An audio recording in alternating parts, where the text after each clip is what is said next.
A hard-working New Mexico family My dad was up at 4 in the morning, wouldn't go down till 10 o'clock at night. She was always the type of person to just help everybody. is murdered on Father's Day.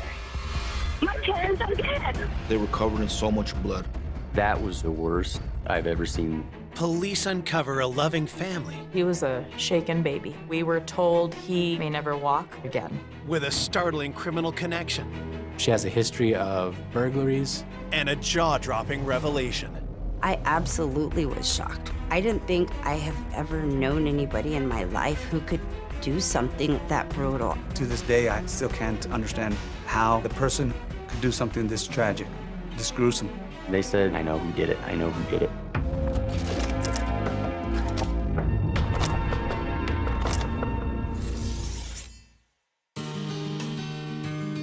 El Rancho, a tiny New Mexico town home to just a few hundred families, a place filled with honest, hardworking people. It's a very tight-knit community. It's kind of one of those places where everybody knows everybody. On Father's Day 2011, police receive a 911 call that shatters the early evening calm. Santa Fe 911, where's your emergency? Listen, boy.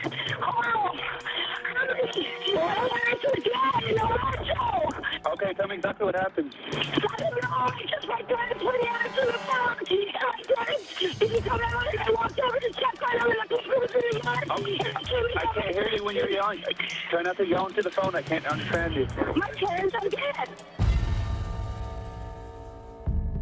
The caller is a 35-year-old woman named Cherie Ortiz Rios. Officers arrive at the property she shares with her parents, Lloyd and Dixie Ortiz. Police enter the home occupied by Cherie's parents and her brother to investigate, starting with the master bedroom. Had observed a female laying face down in her nightgown attire, deceased. The brutality that was involved was unspeakable. She had some trauma on the right side of her temple region. Police believe this is Cherie's 53-year-old mother, Dixie Ortiz. As you walk out through the main door to the bedroom, there's a couple of steps up into a kitchen. That's where a deceased male was laying face down. That was probably the worst I've ever seen. There was several defects in his head and shoulder area. Cherie tells police that this is the body of her 21-year-old brother, Stephen. As you walk back out the room to the rear of the residence, there was another deceased male laying face down. And he had several injuries to his upper torso and his head region. The dead man is Cherie's 58-year-old father, Lloyd. Detectives called in the medical examiner to take charge of the bodies. For now, they can only speculate about the cause and time of death. There were limitations on how well we could examine the injuries because they were covered in so much blood. It looked like something that had penetrated all of their bodies. So at that point, led us to believe that they were actually shot with some type of a firearm. While the medical examiner carefully removes the bodies, a forensics team meticulously looks for evidence. We did not find any shell casings. There wasn't a gun located. There was nothing that indicated that we had our murder weapon at the scene. We have no physical evidence as far as some type of a fingerprint. There weren't any footwear impressions in any of the blood. Maybe we can get some DNA, but we don't know that initially. That has to be sent to the lab for testing. With this type of crime scene, generally there's only a couple different types of motive. It's love, money, or anger. So we have to look into those. Lloyd's wallet was on the counter right next to where Stephen was lying in the kitchen. It had money in it. It didn't look like somebody was in there to steal from them. There's no evidence to suggest this is a robbery, so police consider whether other motives could have been at play. Who would stand to gain something from killing 3 people on Father's Day in their house? Police need to learn more about the victims and their family. They turn to Cherie, who lives just steps away. On the 2/3 of the property, Lloyd, Dixie, and their son, Stephen, lived. and the other third was occupied by Lloyd and Dixie's daughter, Cherie, her husband, Jesse, and their 2 children, Catalina and Robert. When her sister arrives, a despondent Cherie can barely keep it together. I remember my sister running up to me and telling me,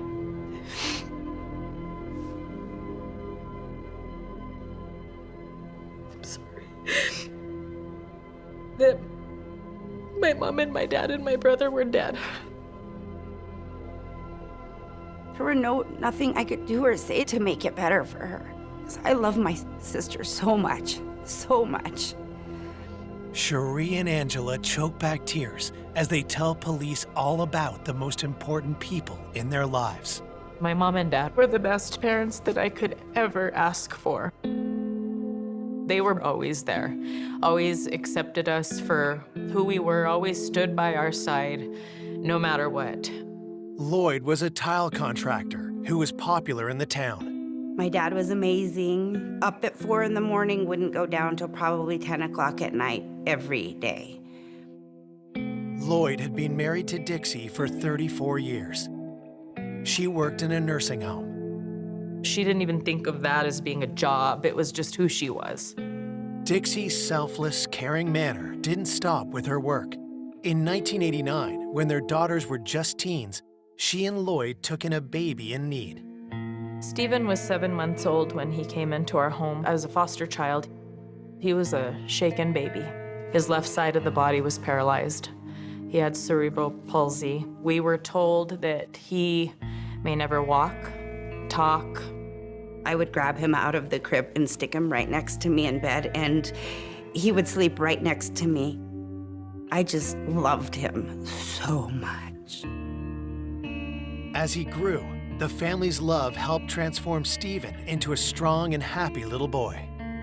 Walking, potty training, the developmental milestones, they took a lot longer for him to reach, but he reached every single one of them.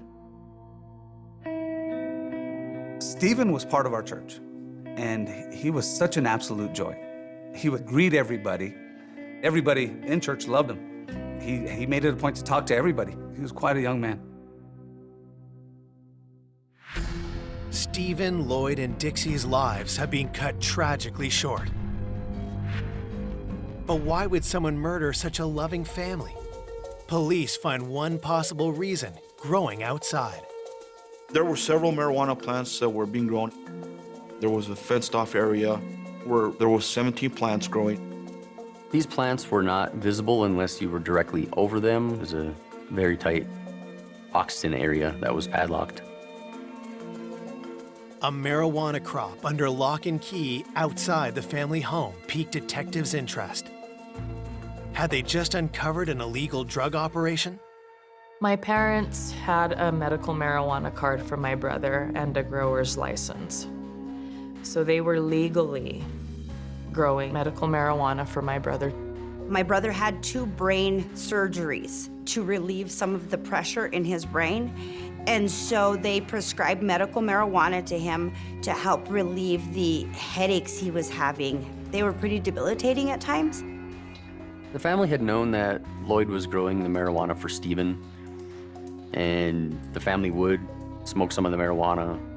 While the marijuana was being grown legally, detectives suspect that it could have attracted the attention of the wrong people. Was this some type of a drug-related incident? Police become even more concerned when Cherie and her husband Jesse relay a story about a few suspicious characters they heard outside their home on the night of the murder. They indicated that they were watching a movie that ended between 1:30 and 2 o'clock in the morning. Their dog started barking, and Jesse got up and walked to the front window. He saw a car that was parked outside. He heard a kid yelling out there. He heard somebody say, "Hurry up, come on." And he was like, "There's somebody out there."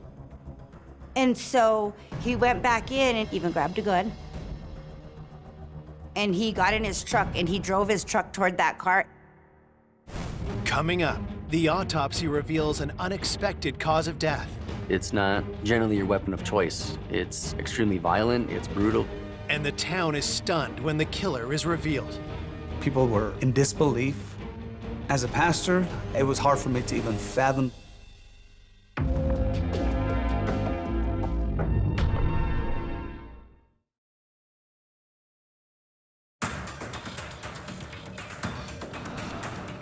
Hours after Lloyd, Dixie, and Stephen Ortiz are found dead, police are hunting for the driver of a car seen outside the home the night before the murders.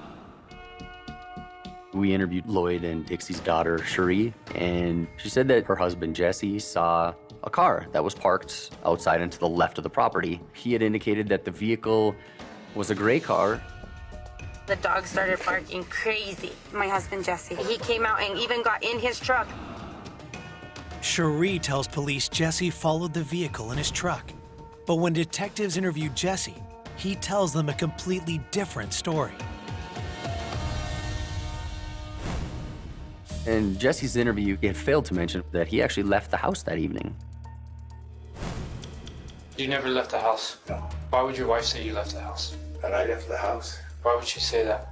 Maybe because I was outside or something. She said she heard you leave the house. Why would she say that? I don't know. It was pretty concerning that he would forget one of the biggest details of that evening with his involvement. As detectives continue to press Jesse, he suddenly remembers details from the night before. Jesse. If, you know what? I might have left the house. When I seen the car parked. You know what? That is correct. That is correct. You see the issue? Yeah, I do. I forgot about that. You know? It's something you don't just forget about, Jesse. Well, I'm serious, man. Man to man. You know where I'm going. Right. It's time to start talking. I did. I do remember, because I remember going back down there to get my keys. And I did get in my truck. And I drove towards the dead end that way. What happened then? I passed by. Why would you not confront somebody right there? Because I didn't expect anything. Jesse, lying to me, dude. I'm not lying to you, bro. I'm telling you the truth. Jesse's changing story now has police eyeing him as a suspect. And when they ask him about his relationship with his in-laws, they think they may have hit upon a motive. We found out something very alarming. There was some stuff in the close past that had caused some family tension between Lloyd and Jesse. And we knew at one point Lloyd was embarrassed of the way that Cherie and Jesse's property looked, so he actually built a fence in between the two properties so he didn't have to look at it anymore. So we knew there was some tension there. Police can't rule out that tension in the family could have boiled over. Could Jesse have slipped out of the house and committed 3 heinous murders over a minor family squabble? To get to the truth, police grilled the couple about where they were the night of the murder. They told us the timeline of where they were. They went to a casino. They were there for X amount of time, drove to their residence. They put in a movie right away. They were able to identify almost minute for minute of what they did that entire day, which is kind of unusual.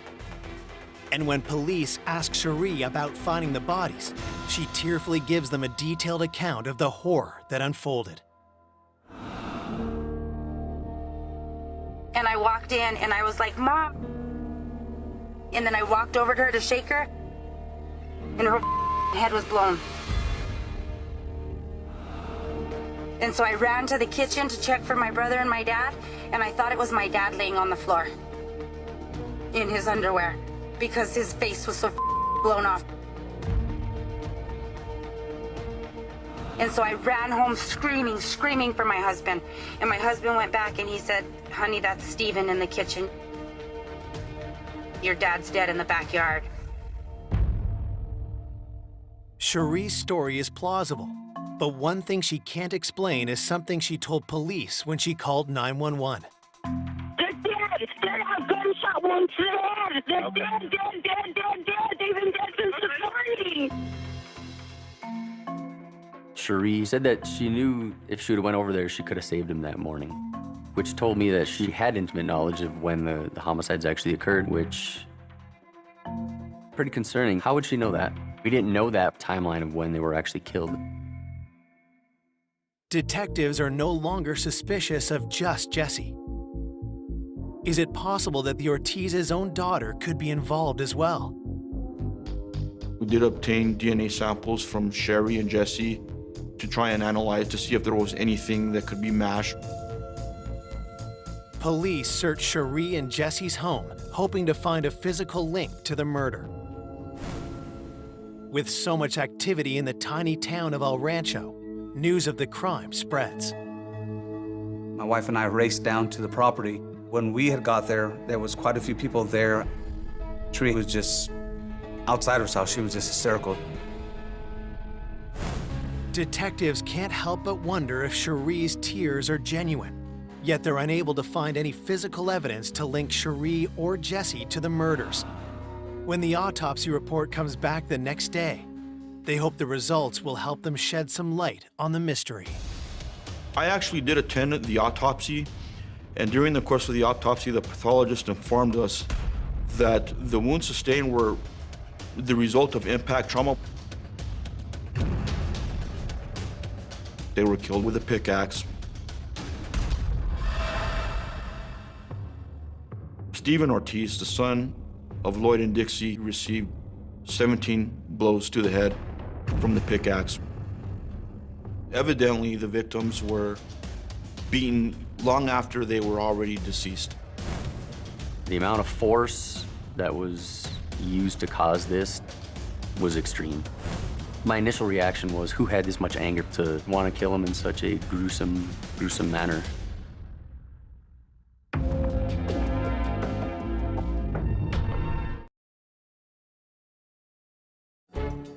After receiving the autopsy report on a horrific triple homicide in El Rancho, New Mexico, detectives have just discovered that the Ortiz family was killed with a pickaxe. Now that police know what to look for, they quickly set out to find the murder weapon. One of the agents remembers seeing a Maddox-style pickaxe lying in an adjacent field to the west of the residence. So we immediately went to the scene and found our pickaxe, covered in blood. Processed it to the crime scene lab in Santa Fe and waited for results. There was a lot of hope that there was going to be potential evidence that would link the assailant to the pickaxe.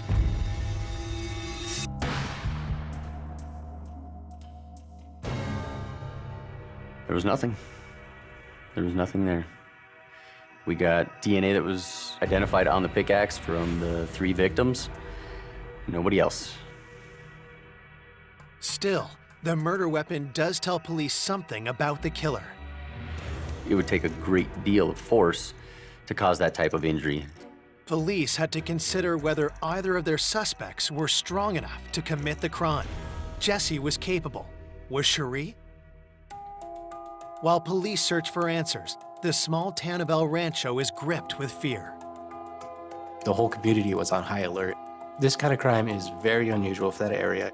All we knew was that there were 3 dead people that the community loved, and nobody knew why and how. Police continue to look into the alibis of the main suspects, Cherie Ortiz and her husband Jesse Rios, who said they'd been to a casino that night. Investigators see if their story can be verified. They were seen on surveillance video at a gas station, and then they went to a casino. This supports the couple's claims. Investigators also track what they did the rest of the evening. We were able to pinpoint the length of time that it would take to drive from the casino to their house. The timeline puts them in their home, right next door to the murders, at the time of the crime. But it's not nearly enough evidence to pursue a case. Police hope to utilize the publicity surrounding the murders and make an appeal for tips. Everybody wanted to say who they thought it was, but didn't have any merit behind any of the stuff they were coming forward with. Detectives also combed through their witness interviews and hit on a name they hadn't considered before. Initially, Angela had mentioned that Nicholas Ortiz was a 16-year-old, just a regular kid in the community. Cherie had a son that was Nicholas's age, and they went to school together. Nick Ortiz had a positive relationship with the family. There's no relation, by the way, between Nick Ortiz and the three Ortizes who were victim. It's just same last name. Nicholas's family lived right up the road from us, and that's how him and my son had become friends. He was having some troubles at home. Eventually, my sister opened up her home to him, gave him his own room. He would go over next door to Lloyd and Dixie's house. They would give him money. They took him to the flea market. They took him everywhere. So they basically just treated him like he was one of the family. But the transition to family member wasn't all smooth. My husband and I had caught Nicholas going through our drawers.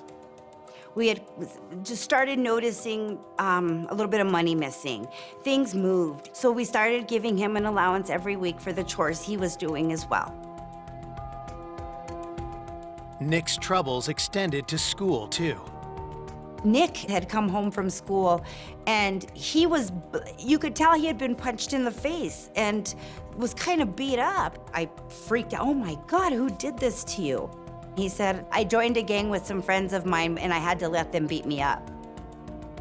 And I was like, okay, so now today we're gonna have the anti-gang talk. And I mean, we did. The family tells police that joining a gang was just one example of the problems Nick brought to their home. One night, my father had asked my son to cut down a plum tree that was dead in his backyard. And when they went out there, Nick was hiding behind some raised flower beds they had in their backyard. And the backyard was a secured area for the two little dogs they had, so both gates were locked from the inside. So he had to have jumped the fence to get back there. Nick basically jumped up and kind of went towards him, in a joking manner, like to scare him. And Lloyd wasn't impressed by it. He didn't think it was funny. After stealing from the family and joining a gang, this was the final straw for Lloyd. He basically told Nick that he was not welcome at that property ever again. It made us feel on guard and very uncomfortable, and we think it's best that it's time for him to move back home. I then text Nicholas and told him that he could come and pick up all the clothing and furniture that we had purchased for him over that time period, and he could take it home with him. I never really saw him again after that. Could the Ortiz's rejection of Nicholas lead him to kill? Had he murdered Lloyd, Dixie, and Stephen in cold-blooded revenge? The police bring in Nick for questioning. Do you know anything about this case that could help us?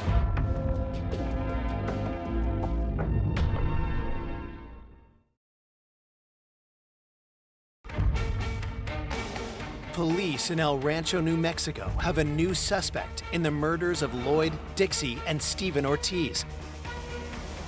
An unrelated 16-year-old named Nicholas Ortiz. The detectives ask where he was the night of the murder.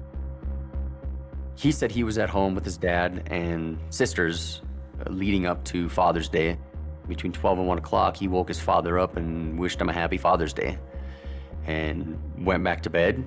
And he was there when his mom got off of work, which was around 7:30 in the morning. Everything was corroborated as far as his alibi. Not only does Nicholas have a solid alibi, his demeanor in the interview doesn't suggest he is the killer. Do you think if you found out who did that? If I found out who did it, I would call the police right away. Police find people in the community who vouch for Nick. Nicholas was part of our congregation. He was very, very gentlemanlike. He was kind. He was willing to help. He would stay late sometimes and help us pick up after the church. Police cross Nicholas Ortiz off the suspect list. Then, 2 days after the murder, they get an urgent call from Cherie Ortiz.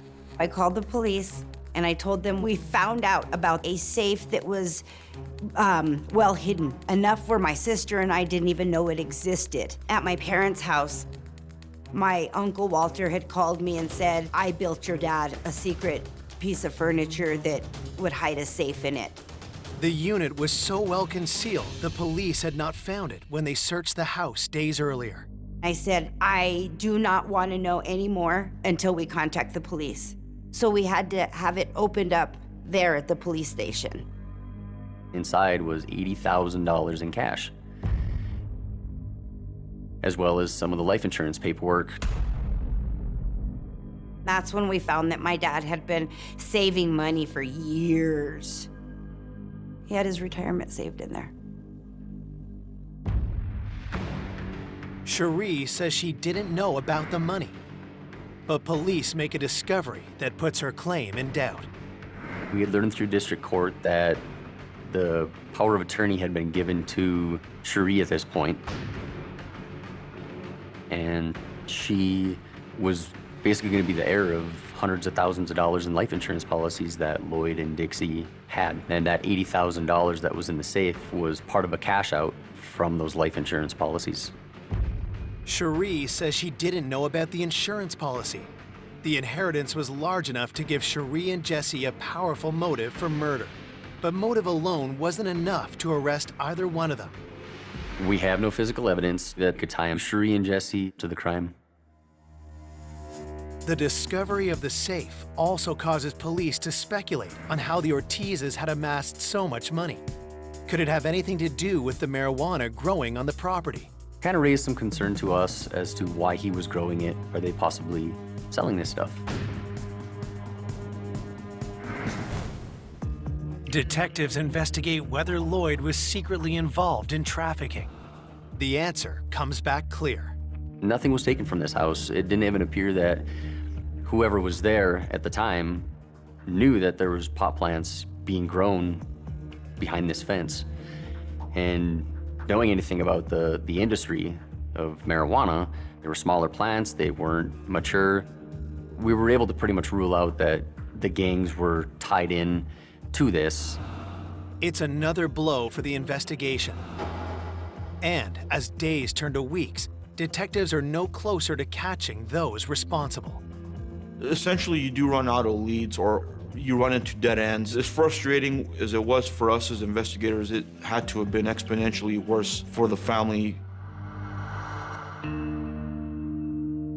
I was on the phone with the police every single day asking, what have they heard? Anything new? What can I do to help? And we were always told, nothing. There's nothing you can do. I truly felt like they were not ever going to solve this case. Then, 16 months after the murders, detectives get the break they've been praying for when they receive a call from the Santa Fe County Sheriff's Department. In October of 2012, I had just gotten home from work and I got a call that there's somebody there that wants to give some information to me in reference to the homicide. And she was in jail. She said she just wants to get something off her chest.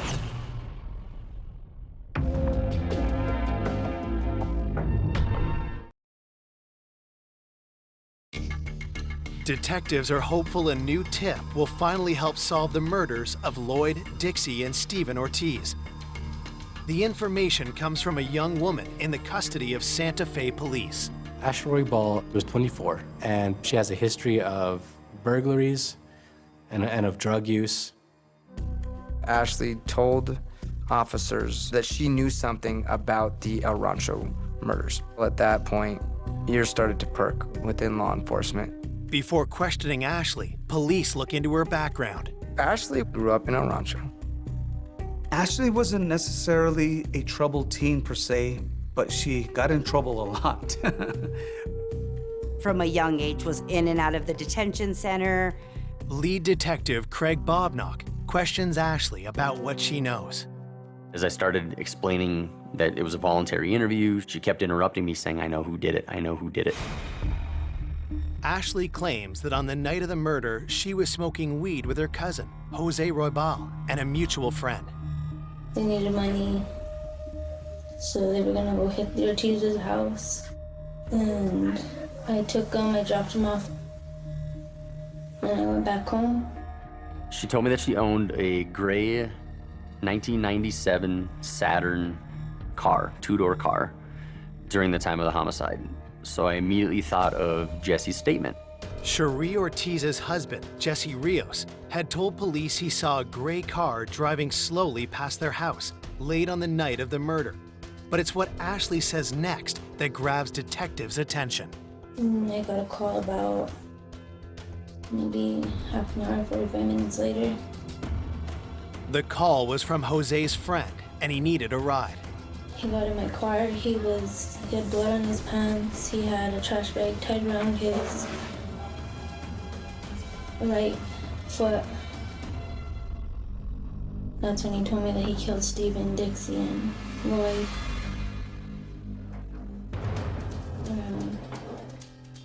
He said he threw the pickaxe by the fence. He kept saying he killed him, he messed up, he killed him. Ashley told me that the single person that killed the Ortiz family was Nick Ortiz. Ashley's revelation is explosive. This family took in Nick when he was having trouble at home. He stayed there for upwards of a couple of months, in which he got very close with the family. He would eat there, he would get off the school bus there. It was basically his home, and they took him in. But police need to be sure Ashley's telling the truth. After all, she has a rap sheet, and their suspect has an alibi. The information that Ashley Roybal provided had to have come from somebody who was actually there during the incident. Ashley explains another detail that puts her at the scene. Do they wear gloves? Do they care about fingerprints usually? He had a sock on his hand. He did have a sock on his hand? Mm-hmm. Police are hopeful they can find evidence in Ashley's car, but it's nowhere to be found. It's 18 months later. She had said she had sold it to a tow company. The vehicle ultimately ended up at the shredder. Couldn't find it. Investigators had to find another way to verify her story. I received a lot of the phone logs, and that was my big piece of evidence at this point. Cell phone records show the communication between Nicholas, Ashley, and her cousin Jose peaked around the time of the murders, so investigators immediately bring Nick back in to confront him with the evidence. So I brought Nick in. He's in 100% denial of everything until I bring up the phone records. I'm just gonna show you, dude. These are your texts between you and Jose. You're the orange and he's the white. That's how much you guys texted on Saturday night into Sunday morning. Is it surprising? Well, with all due respect to you guys and all that, I'd really like to just stop talking and go home. Okay. I want another chance at another interview with him, so I didn't want to ruin it. So we ended the interview.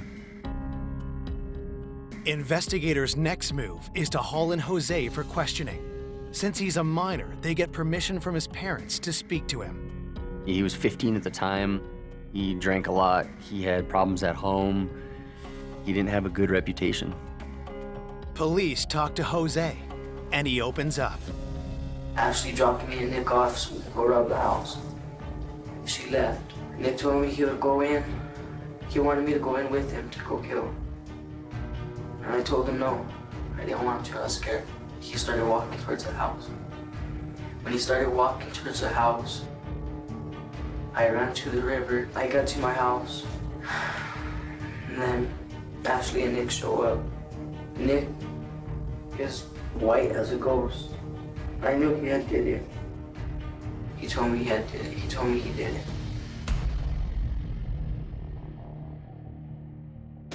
Jose's story matches Ashley's, and suddenly police have two witnesses against Nicholas. On February 12th, 2015, I got the approval from the district attorney to get an arrest warrant for Nick Ortiz. District court judge signed it and said, go pick him up. Just like before, Nicholas remains uncooperative. So I brought him in a copy of the criminal complaint. There were 5 total charges on the criminal complaint that I gave him. He said, I don't agree with 2 of these charges on here. And there were only 2 charges that were different from murder. So it's an admission to me. I knew I had him at that point. It was him. With Nicholas taken into custody, detectives finally have some news for the Ortiz family. I absolutely was shocked when the police said he had done this.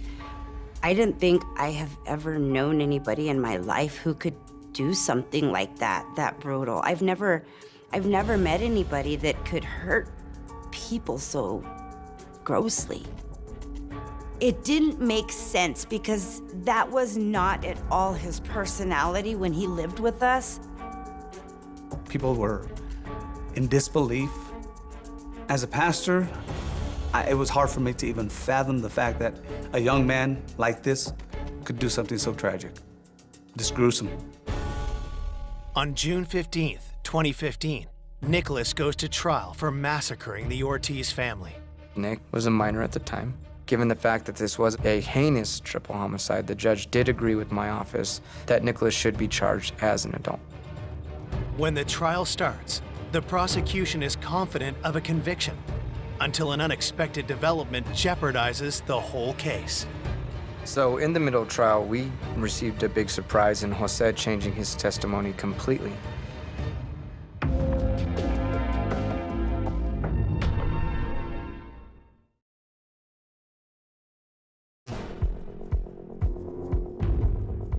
Nicholas Ortiz alone stands accused of a savage triple murder. His two former friends are taking plea bargains to testify against him. But just as prosecutors think it's a cut-and-dry case, the unexpected happens. So in the middle of trial, we received a big surprise in Jose changing his testimony completely, pointing at Ashley as the individual who instructed them to kill the family. Originally, the plan was to rob the Ortiz family, but according to Jose, Ashley had something more sinister in mind. Jose Roybal testified that Ashley said, "Why don't you just kill them?"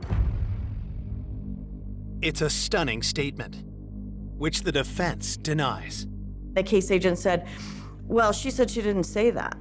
And then the lawyer said, yeah, but Jose Roybal says she did, so somebody must be lying. Jose testified that Ashley gave the two boys socks to cover up their hands and plastic bags with Kleenex in them to cover up their feet so that they wouldn't leave traces there. He also said that she is the one that handed Nick the weapon.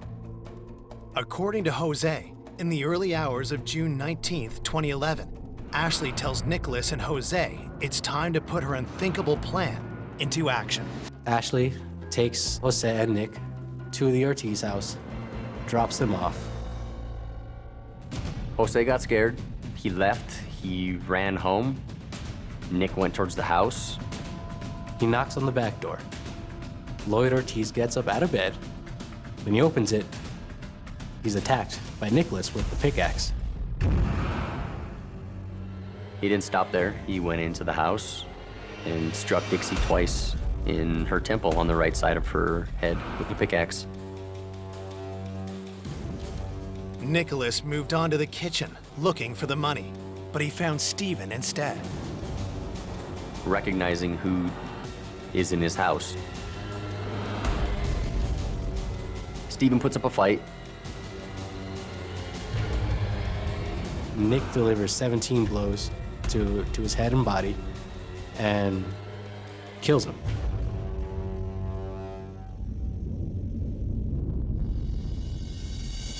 After Nick killed the three Ortizes, he didn't take anything. He got scared, so he just left.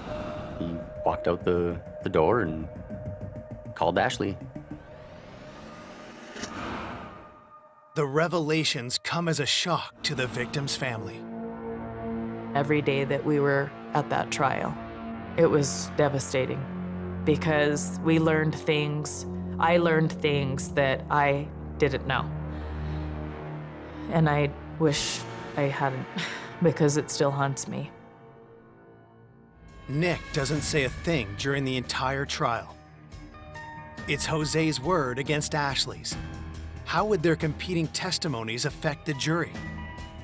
The case was based almost entirely on Ashley and Jose's testimony, and that was a point of contention amongst people up until the sentencing. After 3.5 days, I remember the jury went into the courtroom, and the foreperson said, no matter how much time you give us, we're just not going to come to a consensus. So the judge had no choice but to declare a mistrial. It was horrible. It was devastating to me. I felt like our hearts had been ripped out. We had all this hope. Luckily, we have the opportunity to try him again, which we did. 17 months later, in December 2016, the case goes back to court. Luckily, this time around, we proved to all 12 jurors that Nicholas Ortiz was the individual that killed those 3 people.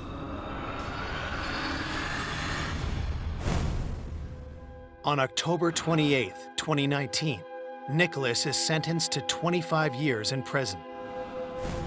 The victory rings hollow for the victim's loved ones. What that felt like to me was each victim, my mom, my dad, and my brother, was only worth 8 years each. That's exactly what that is. It's a joke. That's not justice. He's gonna do probably 12 to 15 years. No way. No way. Ashley Roybal received a 20-year sentence. 6 years of that was suspended, so 14 years of incarceration. Jose got full immunity for his testimony. He never got so much as probation. Even though years have passed since the murders, their effects remain. I would say I'm sorry to my parents and my brother. I'm sorry I wasn't there to help you.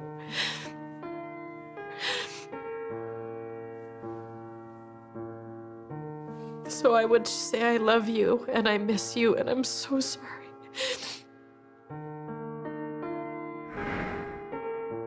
I want them to be remembered through their compassion, their love for children, their love for life, how they lived for us as their daughters, for my brother, and to remind us each day that that's how we should live. For more information on an unexpected killer, go to oxygen.com.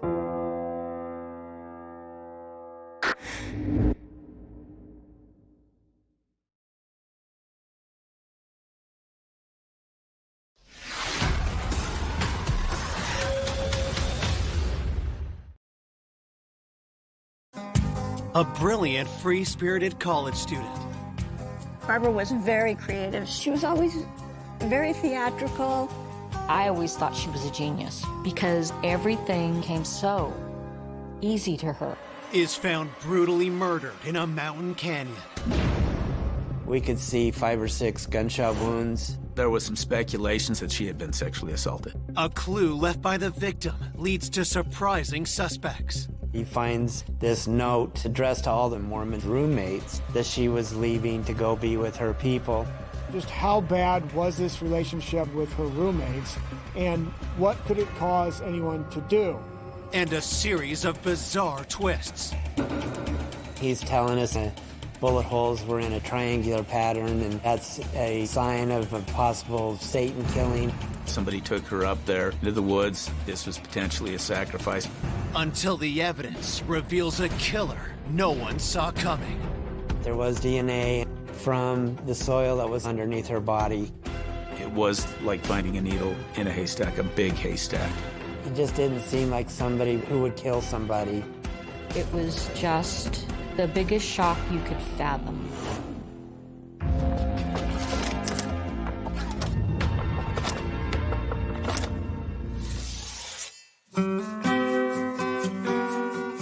Provo, Utah, a small college town in a picture-perfect mountain setting. Provo sits in a county south of Salt Lake. It's where the Brigham Young University campus is at.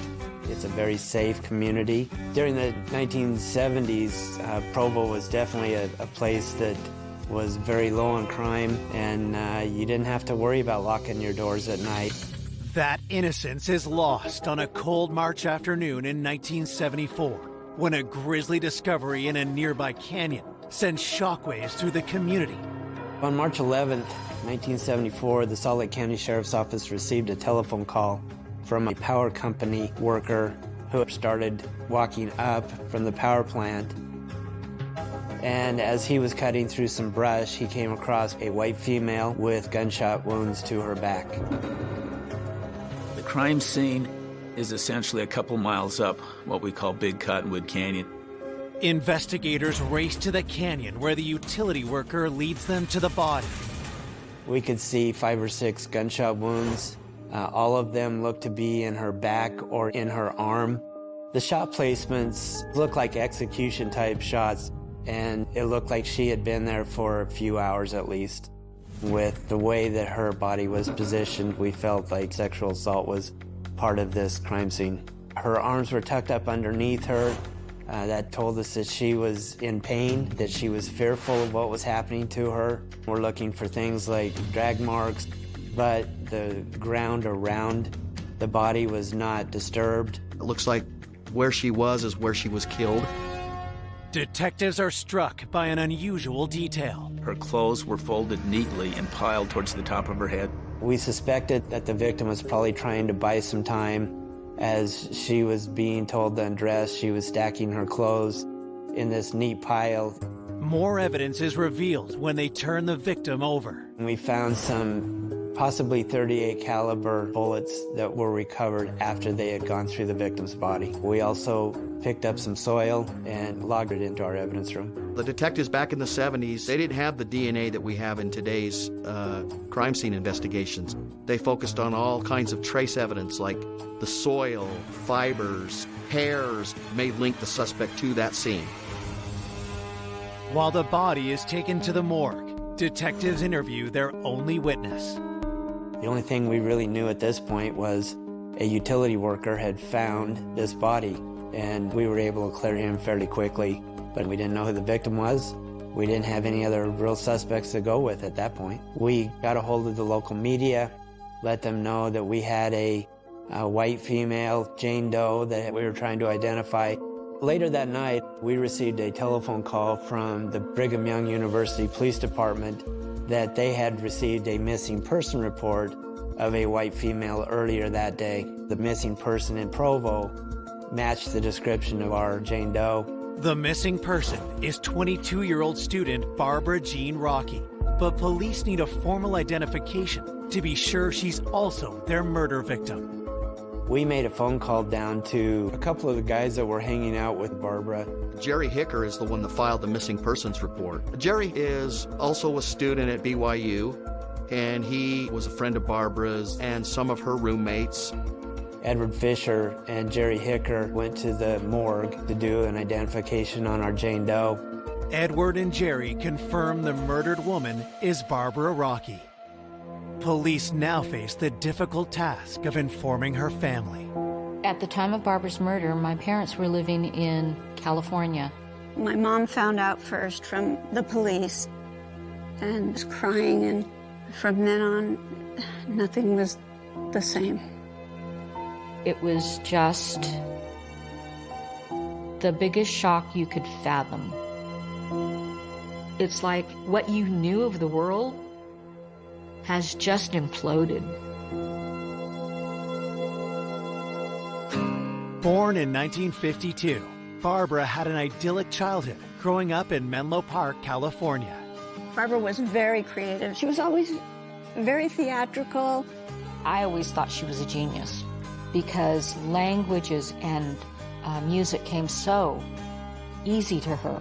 Barbara was always rooting for the underdog. If somebody needed help, she would open doors for them. I mean, always doing something very sweet. When the time came to go to college, Barbara's choice reflected a growing spiritual interest. Barbara was always searching for a religion. Barbara was interested in the Mormon religion. My parents were very happy for her to go to Brigham Young because they felt that she would get the safe group of friends and the good education and religion that she required. When Barbara went off to college, she seemed up and happy and like things were going well. Investigators asked Barbara's loved ones if they can think of anyone who might be responsible. Since she was away at college and out of our supervision, we had no idea what she was doing. We just didn't know what kind of friends she was making. In speaking with the family, they just had no idea on who could have done this to her. With the family unable to provide leads, detectives hope her college friends might be able to point them in the right direction. Ed Fisher was dating one of Barbara's roommates. When asked if he had any idea who would have done this to Barbara, he just had no idea. He felt Jerry Hicker might have more information about Barbara than he would. Jerry Hicker is also a student at BYU, and Barbara seemed to spend lots of time with him. Jerry described that he was just devastated that this had happened to Barbara. He knew Barbara very well. Police asked Jerry what led him to file a missing persons report just hours before Barbara was found dead. He said that he had gone skiing the day before, used Barbara's car to take the skis back, and then he met up with Barbara on March 11th at about 10 o'clock in the morning and gave the car keys back with plans to meet up later on to go grocery shopping. After leaving Barbara, Jerry spoke with one of Barbara's roommates, and then he went to study at the library. Later that day, Jerry and Barbara had plans to grab some food, but she didn't show up. As Jerry left the BYU campus, he walked past Barbara's house and he didn't see Barbara's car, so he continued towards his home. And as he was passing the Park Plaza apartments and sees Barbara's car sitting in the parking lot, which was someplace that Barbara would have never parked her car. He said that was kind of odd, why it would have been parked where it's not normally parked. Inside the car, he finds this note that was left by Barbara. It's addressed to all the roommates that basically said that she had found her people, that she was leaving to go be with her people. I think that he looked at it as a suicide note, and so he took the note over to the roommates, and that raised enough suspicion to report her as a missing person. In order to clear Jerry as a person of interest, detectives drilled deeper into his timeline. Jerry gave his timeline up until that evening, and essentially once he found that letter, he came and talked to us. Jerry reported her missing, he found the note, he was cooperating with detectives, so he really wasn't somebody that fit as a suspect. When detectives asked Jerry about any conflicts Barbara may have had, he mentions one unexpected source. Jerry tells investigators that the roommates and Barbara kind of have an off-again, on-again relationship. Barbara Jean Rocky lived with 7 other women from Mormon families. Barbara sometimes liked to do things for shock value, and this is not a place people go to shock others. There was a little bit of intimidation between Barbara and some of the girls. Jerry said that things had gotten so bad that he had tried to find Barbara another place to live. Was it possible one of Barbara's roommates could be the culprit behind her death? Just how bad was this relationship that Barbara Jean Rocky had with her roommates, and what could it cause anyone to do? Coming up, detectives uncovered dark secrets. The majority of the roommates were very religious. He had a relationship with Barbara Jean and had been dating one of her roommates. A love triangle could easily turn deadly when there's jealousy involved. He had pulled a dagger on her and said he was going to stab her. And links to a terrifying killer.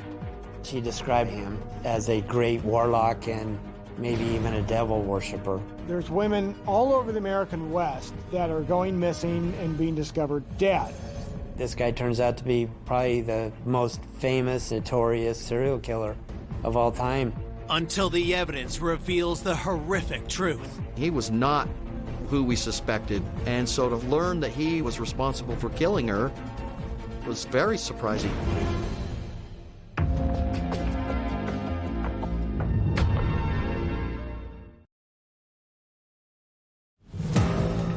After 22-year-old college student Barbara Rocky is found shot dead, police have discovered she had clashed with her roommates and bring them in separately for questioning. The roommates only known her since January when Barbara moved into the house, and going to the predominantly Mormon school, Barbara really didn't fit that mold. She was from California and she was more of a free spirit. She was somebody who was very opinionated and was not a conformist. Barbara Jean Rocky's roommates say that she was kind of dating around, not necessarily saving herself from marriage, and it was generally not accepted. The roommates were very religious. They attended church faithfully. I think Barbara would probably experiment with different religions just to expand her knowledge, and at times would do things that would maybe scare them. Barbara Jean's roommate said she was kind of into witchcraft, so she was attracted to that lifestyle a little bit. They didn't want to be a part of Barbara's life, so they would keep her at arm's length. Had one of Barbara's roommates lashed out and done something unthinkable? Being more of the typical LDS BYU student, you just wouldn't think that somebody like that could kill somebody, but until you do the leather work on it, you can't clear them. Detectives work to verify the roommates' alibis. Once the investigators corroborated all the stories and looked at the timelines, they were able to clear the roommates as not being somebody that had killed Barbara. As detectives continue asking the roommates about Barbara, they learn some startling new information. Investigators found out through the interviews of the roommates that Barbara would carry a .357 revolver pistol. Some of the roommates described Barbara as being maybe a little bit paranoid, where she would think people were following her. In 1974, people weren't just walking around with guns the way they do today. So if a 21-year-old college kid was walking around with a .357 Magnum pistol, who was she afraid of? Detectives get more surprises when they search Barbara's vehicle.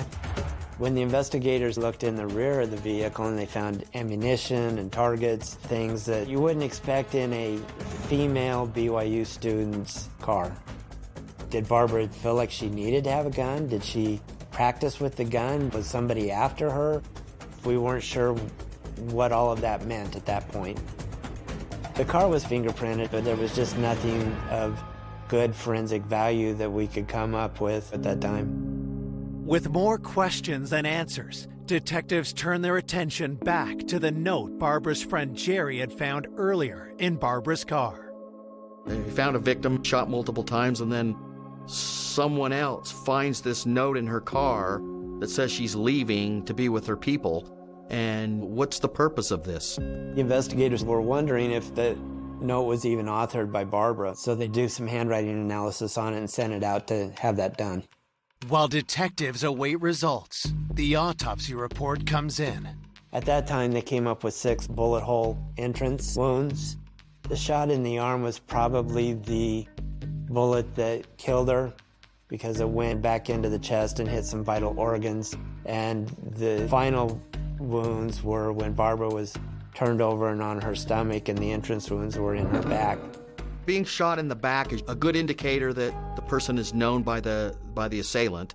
He doesn't want to see their face when he kills them. At the autopsy, the medical examiner took swabs of both her rectum and her vaginal area to try to preserve any evidence that might be there. The autopsy report indicated no definitive evidence that she had been sexually assaulted. With the autopsy offering no new leads, investigators turn their focus to any romantic relationships Barbara may have had. They were talking with the roommates more about other men that may be in Barbara's life, and they came up with a guy named Richard. They knew that Barbara was very much infatuated with him. She spoke about him all the time, even called him her boyfriend. As police focus on Richard, they make a disturbing discovery. They had asked if Richard had ever been violent towards Barbara, and Barbara had relayed one story that Richard had pulled a dagger on her and said he was going to stab her. This was not the only alarming story Barbara's roommates relayed to detectives. About a month before Barbara was murdered, she reported that her gun was missing, and that raises all kinds of concerns. She reported it to campus police, and to my knowledge, she never got that gun back. A .357 revolver would have fit with the potential murder weapon that killed Barbara. She had expressed concern to her roommates that the person that had taken the gun may use that gun on her, and the roommates just kind of dismissed it. But now that Barbara was found shot to death, the roommates were concerned for themselves as well. Having that information, the investigators really wanted to find out who Richard was. At this point, all we have is Richard's first name. He's willing to maybe take a dagger and stab her. We strongly felt that he could have been responsible for her murder.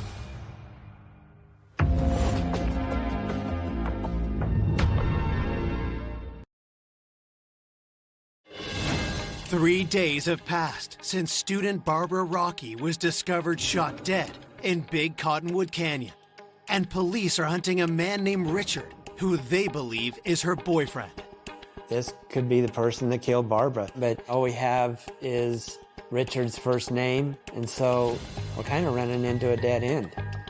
With no way to identify their potential prime suspect, detectives catch a lucky break. Out of the blue, a guy named Richard Finder calls into our department and tells us that he knew Barbara Rocky. Richard Finder initiated contact, offering his services to basically try to help them solve this case.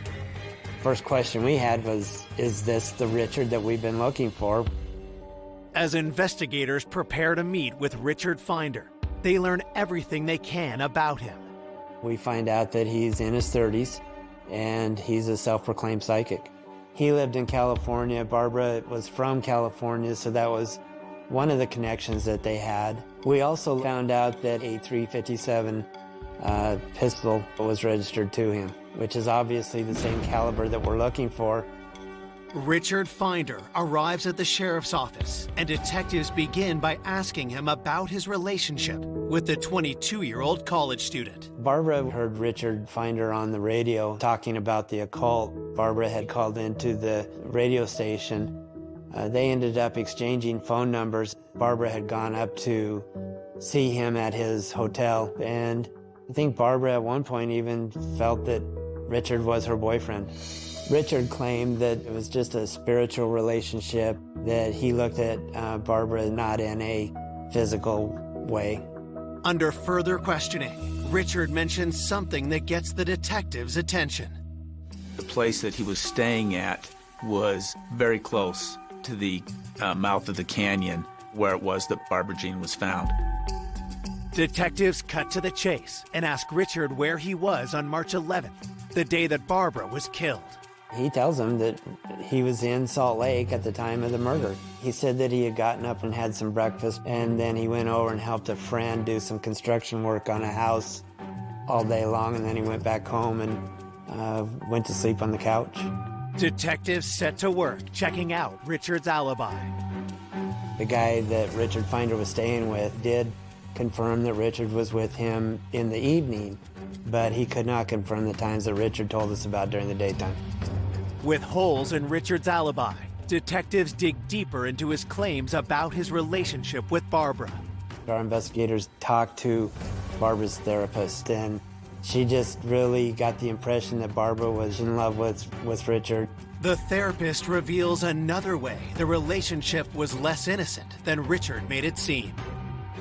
Barbara described Richard as a great warlock and maybe even a devil worshiper. I think that the satanic and the witchcraft, it's not too far-fetched to think, okay, somebody took her up there into the woods. This was potentially a sacrifice. When police confront Richard with these allegations, his response is even more alarming. He's telling us that he's having these dreams and that she was shot in the back in a triangular pattern, and that's a sign of a possible Satan killing or devil worship. Richard also told us that he had a vision that the murder weapon was also thrown into water. How would he know that we didn't have the murder weapon? So that really raised a question to us. we're wondering, is this guy confessing to us? Is he telling us about our crime scene?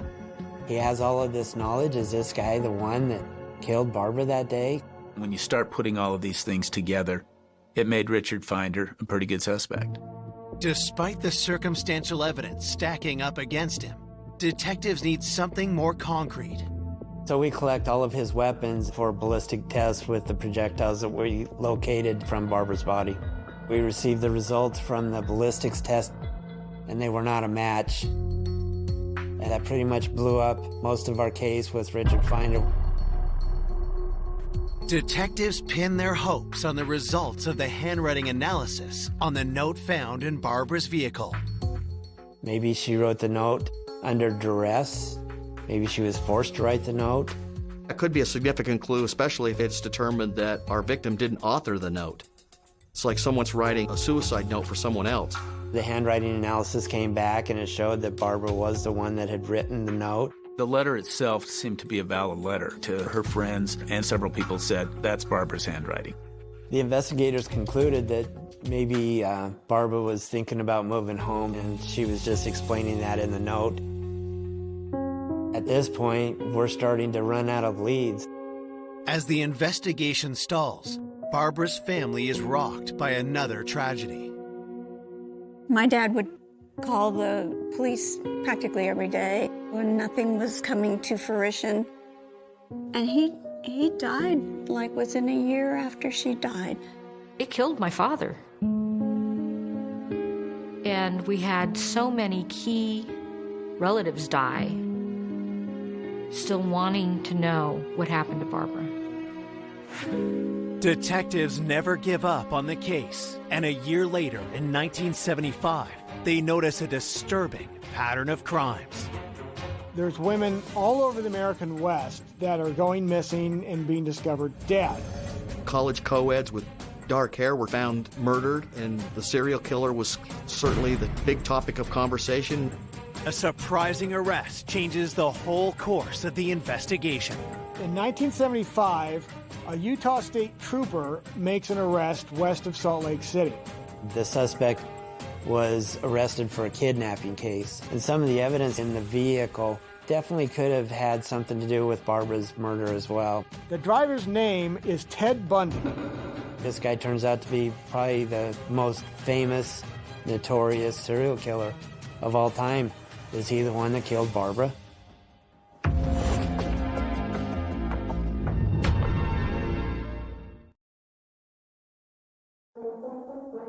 A year and a half after the murder of Barbara Rocky, the investigation is sparked back into life by the arrest of notorious serial killer Ted Bundy.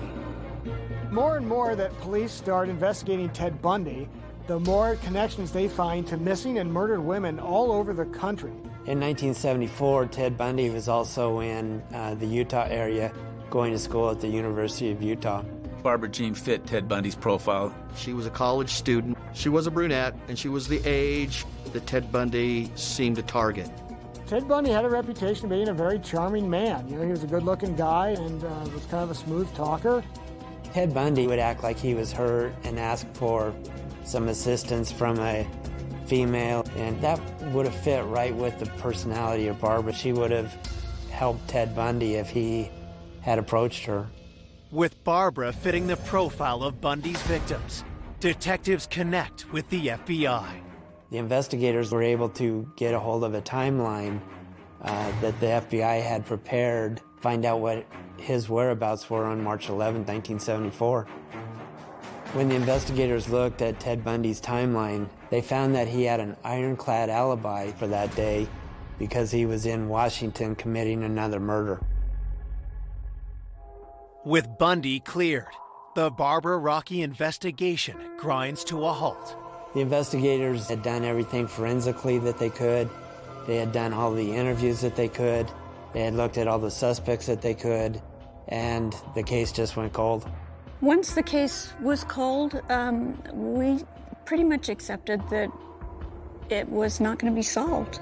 When a case goes cold, it definitely affects the family every bit as much, if not more, than the investigator. They just want someone to be held accountable for their daughter's death. The case lies unsolved for 30 years, while Barbara's family yearns for answers. The hope and the drive to crack this case someday was powered by losing so many family members that were enraged and wanted justice. So we had nothing to lose by trying. In 2005, Barbara's loved ones make one last push for justice. I asked Mom, I said, do you want me to try to open this? And she said yes, because I need to know before I die. I was a fairly new homicide detective, and my phone rang, and it was one of the family members saying, hey, my sister was killed back in 1974. Our mom's getting up in years, and she'd really like to know who killed her daughter. The family would expect us to just do what needs to be done to solve their case, and you can't put a price tag on this level of justice. Digging into the 30-year-old case files, detectives' attention is drawn to one suspect in particular, the self-proclaimed psychic, Richard Finder. I was not convinced that law enforcement had closed the door all the way on Richard Finder. I wanted to look into Richard further because the timeline to me wasn't rock solid. And I wanted to try to look more into the forensic end of it. DNA and the ballistic stuff has come a long ways since 1974. As I'm looking through each piece of evidence, I'm trying to figure out if that would have any forensic benefit to having tested. While evidence from the original crime scene is sent to the crime lab, investigators dig deeper into Richard's version of events. As I started looking at Richard's alibi, I spoke with some of the same people that the investigators had spoke with previously. As we reinvestigated and re-interviewed these people, information that wasn't known back then was revealed. What I learned was that Richard had been dating and seeing a friend of Barbara's, Janelle. But then Barbara also found that Janelle was getting closer to Richard Finder than Barbara was, and there was some animosity from what I understand regarding that. I learned that sometime very close to the murder, Richard had left town with Janelle Bach, and Richard and Janelle became boyfriend and girlfriend, and that was kind of a blow to Barbara. That really kind of stuck out to me. Janelle came back to Salt Lake for 3 or 4 days around the time of the homicide with Richard Finder, and they were staying at a house just west of the mouth of the canyon where Barbara was found. Had Barbara confronted Richard about Janelle, only for the encounter to turn fatal? Because of this relationship between Janelle and Barbara, and because Richard Finder supposedly had guns, and then because of his witchcraft and the possibility of human sacrifice, Richard Finder was up there on the list as a potential suspect.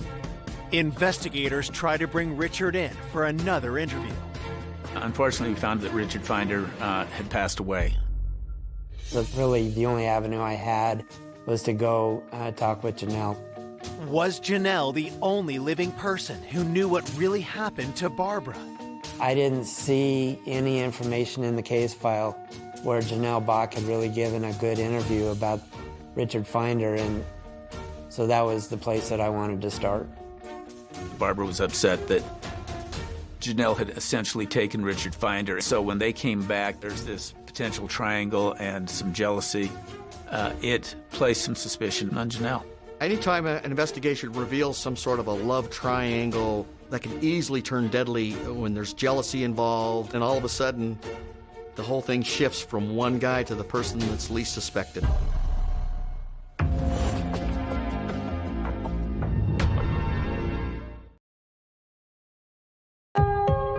Three decades after Barbara Rocky was found murdered in a Utah canyon, cold case detectives want to speak to Barbara's former roommate, Janelle, who had been dating Richard Finder, the psychic Barbara had fallen in love with. Janelle was looked at because of this triangle and this dispute, and Richard Finder was aware that there was this jealousy.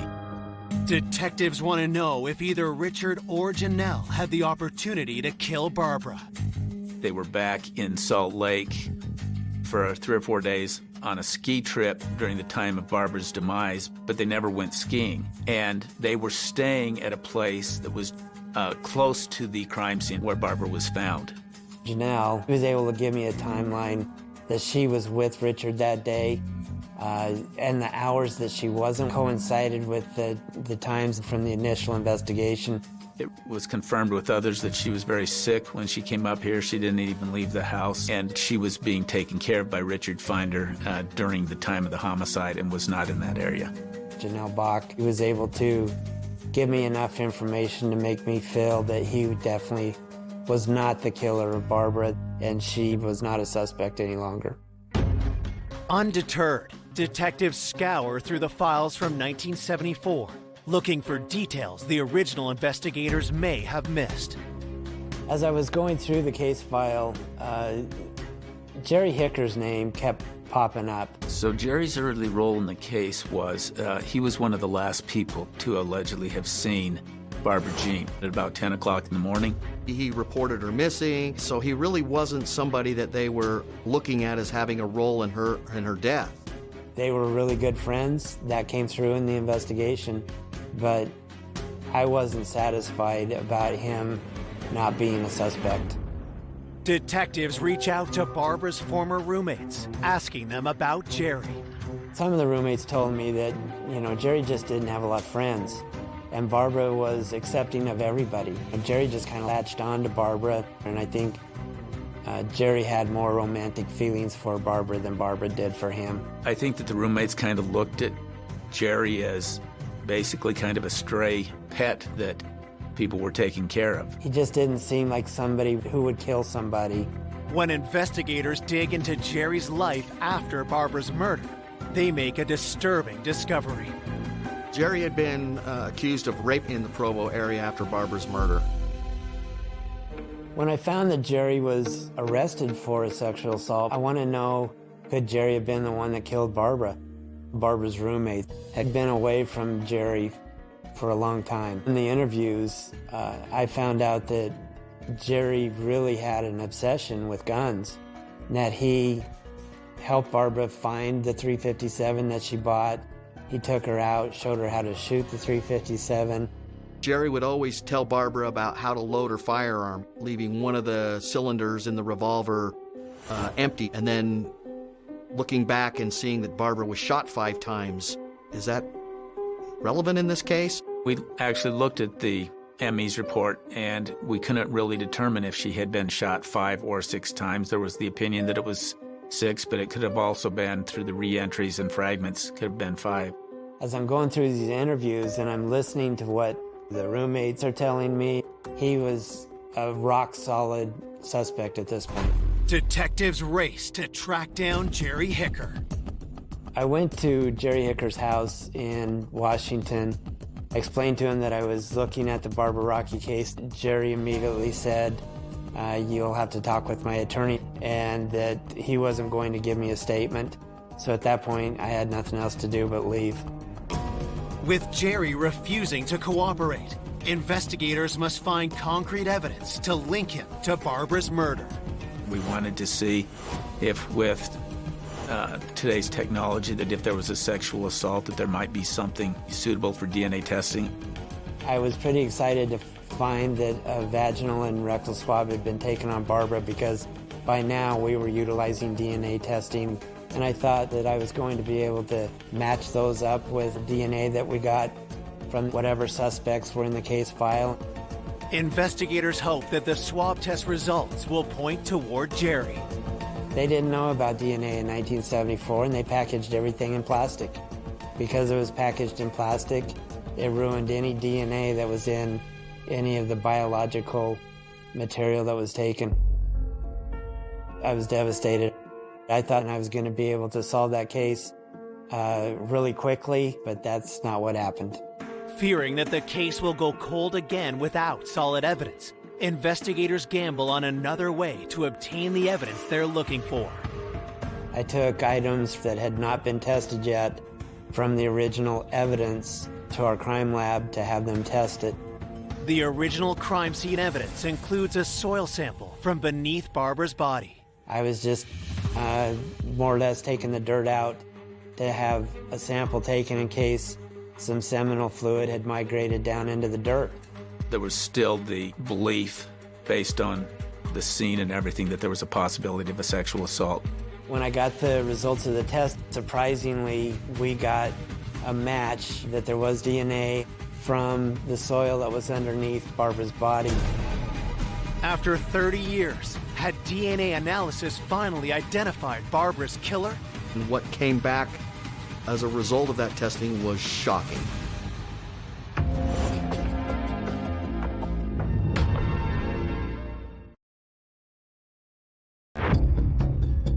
It's been 33 years since student Barbara Rocky was found stripped and shot in Big Cottonwood Canyon, Utah.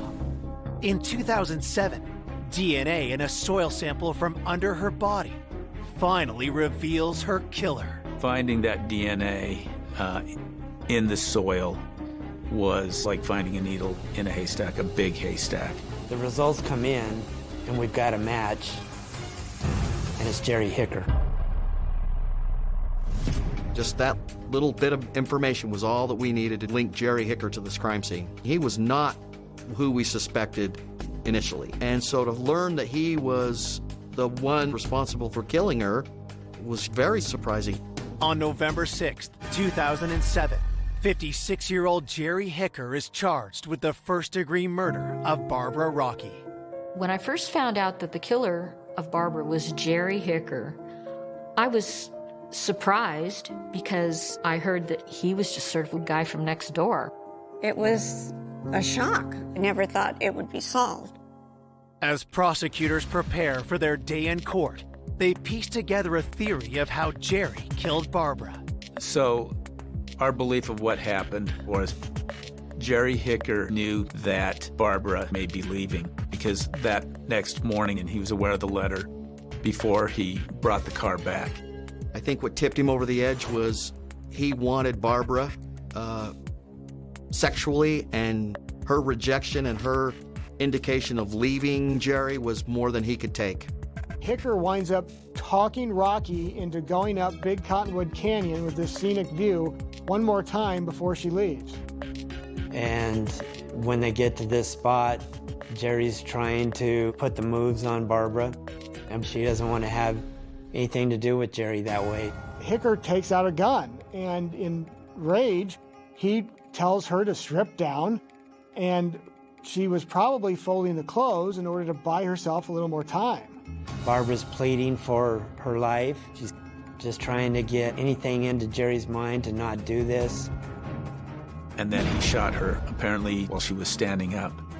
And then she went down, and then he shot her 4 times in the lower back region. After the murder, Jerry tried to cover his tracks. Jerry has to drive back to campus. He gets rid of the gun, and he's trying to come up with alibis. He knows he can't park the car right there at Barbara's house, so he takes it over to the Parkway Plaza apartments, and that's where he decides he's going to use this letter making her a missing person. This was a young woman who trusted somebody. They're supposed to be going to a nice spot, and instead she's shot and murdered. I felt so horrible knowing that she had gone through something like that. She was probably so scared. Nobody deserved to die like that. Nobody. I believe that Jerry was being a concerned, loving friend, and that may have put some thoughts in the investigator's mind that there's just no way Jerry could have done this. Beneath the facade just seemed to be rage and anger that he'd been rejected. I think Jerry Hicker was a sexual predator. They got away with a lot of crimes. We were so glad and so grateful that the detectives had worked so hard. It boggled my mind that they could solve it after 34 years.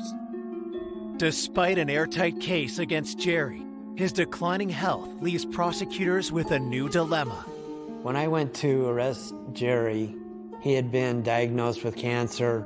He was just the shell of a man. We didn't feel that his lifespan was much of 5 years, if that. So we worked out a deal that he would plead to a substantially reduced charge of manslaughter and that he would be sentenced to the prison for 5 years, figuring that that would be a life sentence. Going with the plea deal was my mom's decision. She wanted him to say in his own words that he did it. She wanted those answers. Jerry Hicker serves 3 years in Utah State Prison. And in 2014, 5 years after pleading guilty, he dies of cancer. I bet you he had been looking over his shoulders all these years. I felt that his ill health was Barbara's justice. This is somebody that wasted away not only his life, he ruined so many people's lives by his selfish act. Barbara didn't deserve this. She had so much ahead of her, but the family does have some answers. That's the goal in my investigation. I think that in this case, justice was served and that the family got answers that they would not have otherwise had. The thing I miss most about Barbara was the times that we used to blast Beatles music and sing and dance for hours and just being kids, you know? I remember her then. Barbara was such a giving person. I feel inspired by her ability to give of herself. And I try to emulate that.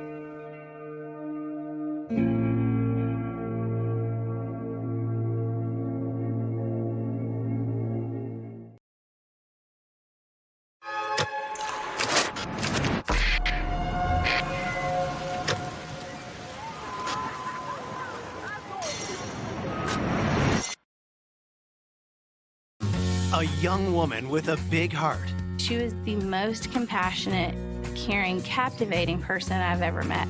She was in a very good place in her life. Murdered in a terrifying attack. Somebody set the body on fire and left. Her last few minutes of life was pure hell. Detectives discover a secret affair. They had started to develop more of a relationship. We told him straight up, you're the killer, and we're going to have your DNA. Then uncover a surprising suspect hunting for prey. The night that she was murdered, she had answered a call. There was a note. The directions were to a fictitious place. He was trying to trick young women. A second tragedy sparks terror in the community. We may be dealing with a serial killer. I lived in fear. I was terrified to go out at night. Before a calculating killer is ultimately revealed. This is not real. This can't be happening. This is crazy.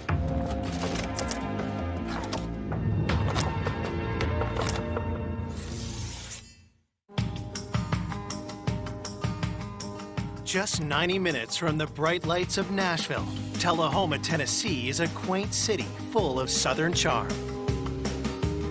Tullahoma is a very small town. Everybody knows everybody. Your teachers at the high school are the same teachers that taught your grandparents. The community is very close-knit.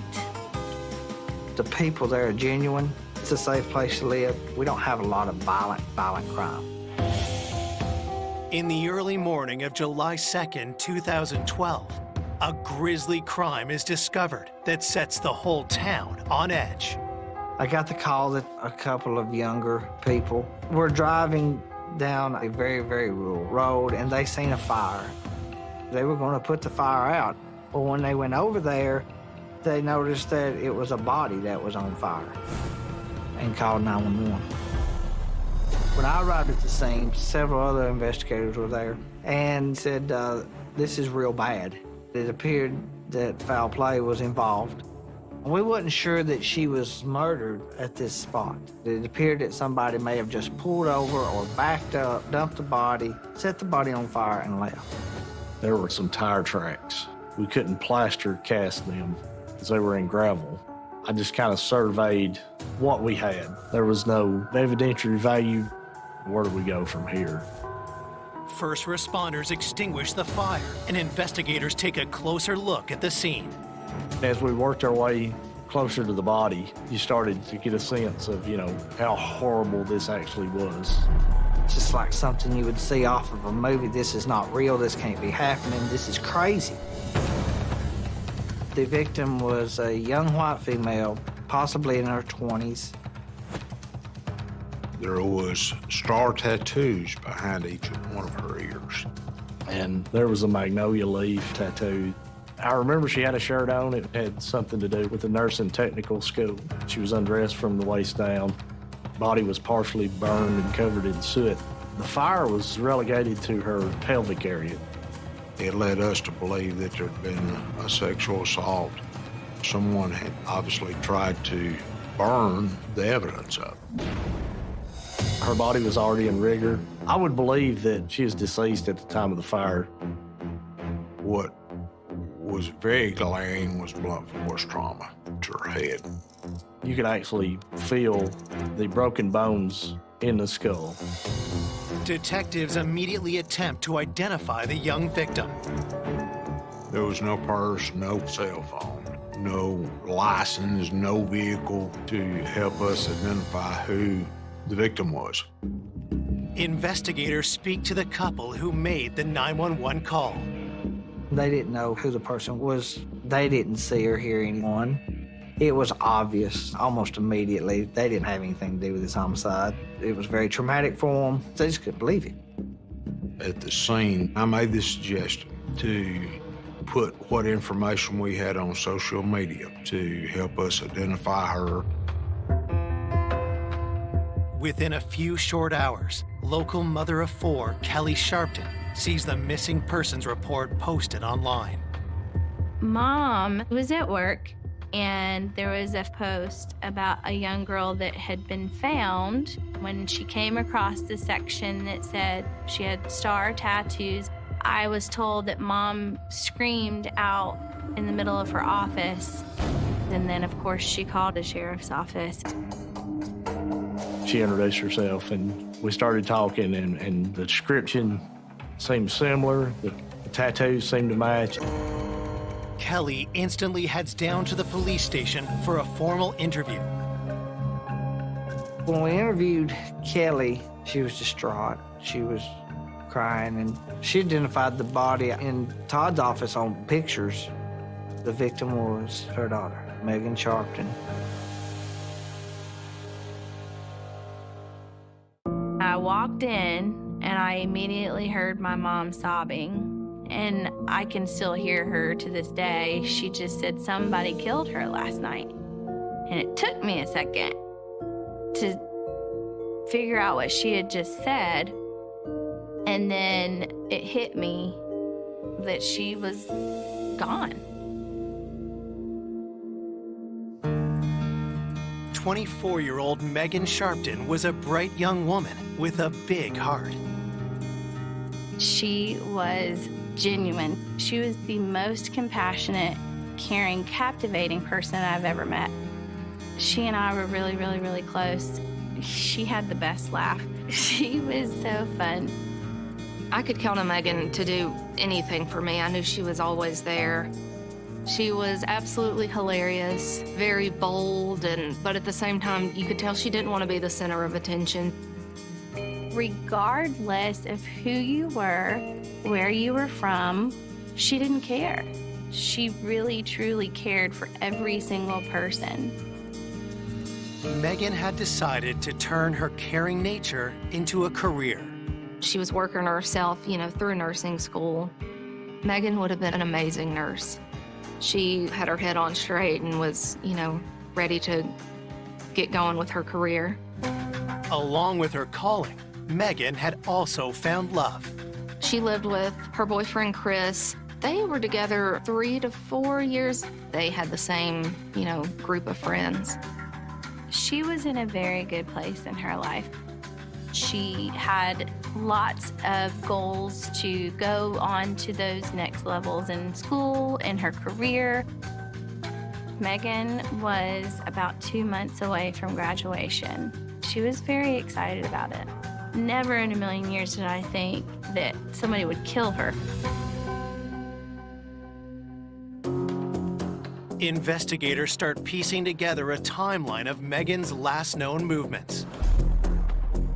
I spoke to her that Sunday afternoon. It was about 4 or 5. We would go to Mom's on Sunday and visit and have dinner and just kind of hang out as a family.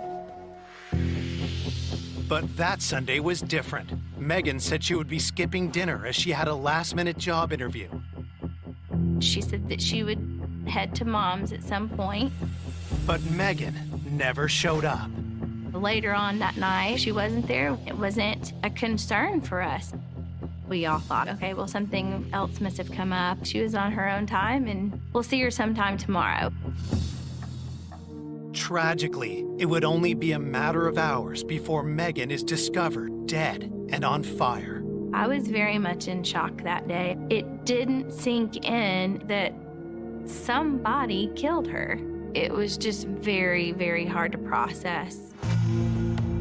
In the interview, Carrie and Megan's mom told us what kind of car she drives. We put a bolo out for that car.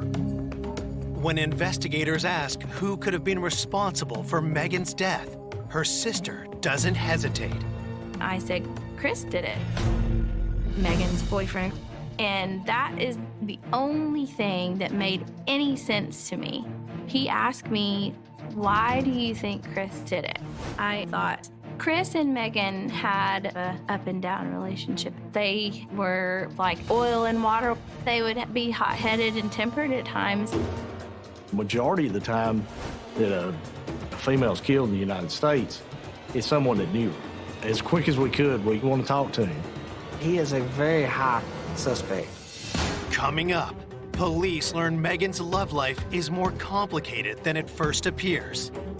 Another person had actually been in a relationship with Megan. Did a dangerous love triangle lead to Megan's death? When someone is murdered like that, it's got to be a jilted lover. She had intended to leave him. That would be an absolute motive for murder. Just when detectives believe they have an airtight case, a new piece of evidence changes everything. I saw the video, surveillance of that person. It caught my attention big time. Never would I have thought it would wind up like this.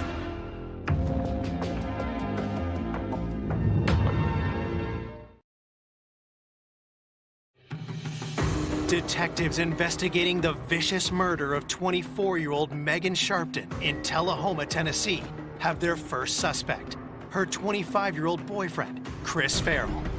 Chris and Megan, to me, had an off-and-on relationship. They were both very hot-headed at times, and there were bumps in their relationship. Once Megan and Chris got together, they were inseparable, but towards the end of Megan's life, their relationship had started growing apart at that point.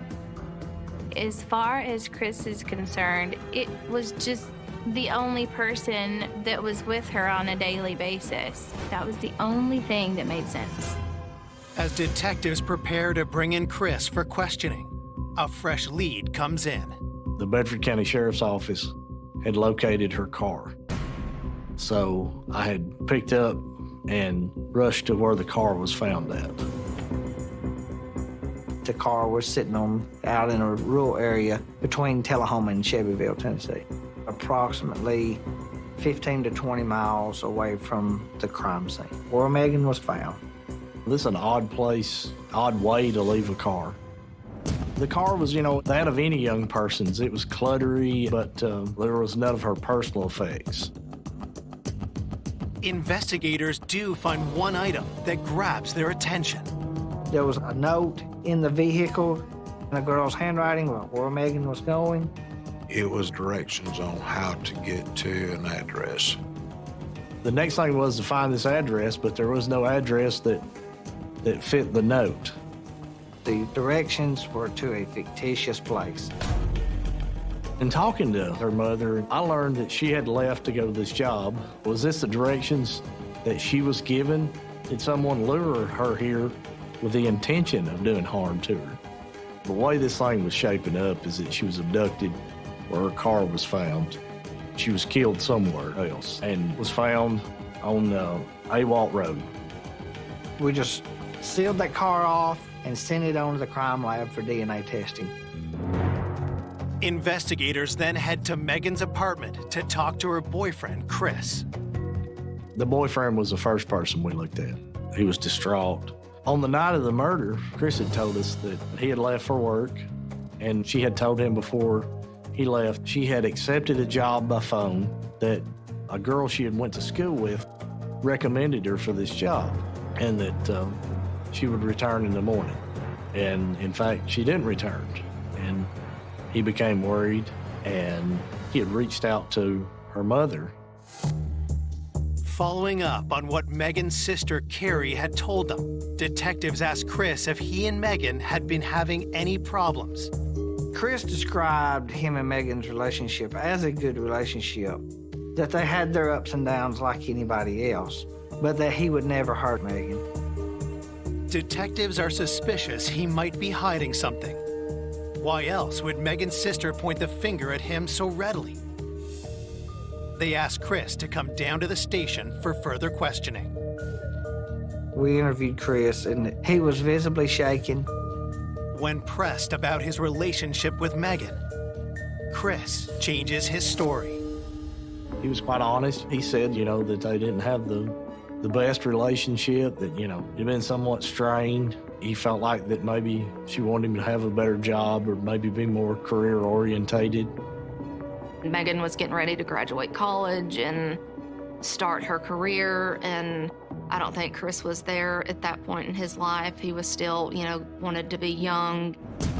Chris swears he had nothing to do with Megan's death. Chris's alibi was that he was at work at a local department store where the majority of the night he's going to be on or near some sort of camera. Chris tells police he left for work at 5 p.m. and was there past midnight. But until his alibi can be confirmed and Megan's time of death is determined, he remains on the suspect list. From my interview with Chris, I learned that there was another person that lived in the house, Robbie Rosar. Robbie was one of Chris's friends. He moved in there at the end. My first thought was Robbie hurt Megan. I'd never met in my life that I know, nothing about other than what Megan told me. He was a little rough around the edges, but Megan loved everyone. I reached out that day and I asked him to come in. Robbie was a different person. Robbie was a little darker, a little less happy person. Investigators ask Robbie point blank where he was when Megan was murdered. Robbie didn't have an alibi. Robbie showed us he had been texting her all night, even in the morning, worried about her. He said, "Look, I'm not the killer. I want y'all to find out who killed Megan." And he was very, very adamant. He wanted to prove his innocence, which was a good indication for me that he didn't do this. But when detectives ask Robbie about the nature of their relationship, his answer leaves them stunned. Robbie told me that he had actually been in a relationship with Megan, that they were in fact lovers, and that she had intended to leave Chris. It was a shocker. Megan had told me a few weeks before her murder that her and Robbie had started to develop more of a relationship versus just friends. When Chris knew about Robbie, that would be an absolute motive for murder. And so, again, that's when we thought, did Chris do this? If things got crazy and tensions got high and emotions ran high, this would be a motive for homicide.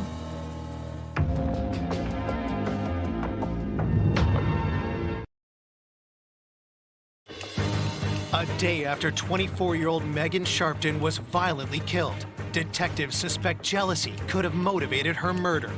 Megan was having an affair, but did her boyfriend Chris know?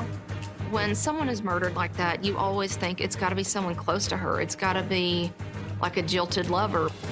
We brought Chris back in the interview room after speaking with Robbie, and we kind of dropped that bombshell on him just to see his reaction. It turns out Chris did not know about the relationship. Chris was upset. He was visibly upset when he found out that Megan had had relations with Rob, but he maintained that he still loved her and that he'd never hurt her. Chris was sincere, and I believe that was true. Both of them individually took polygraphs.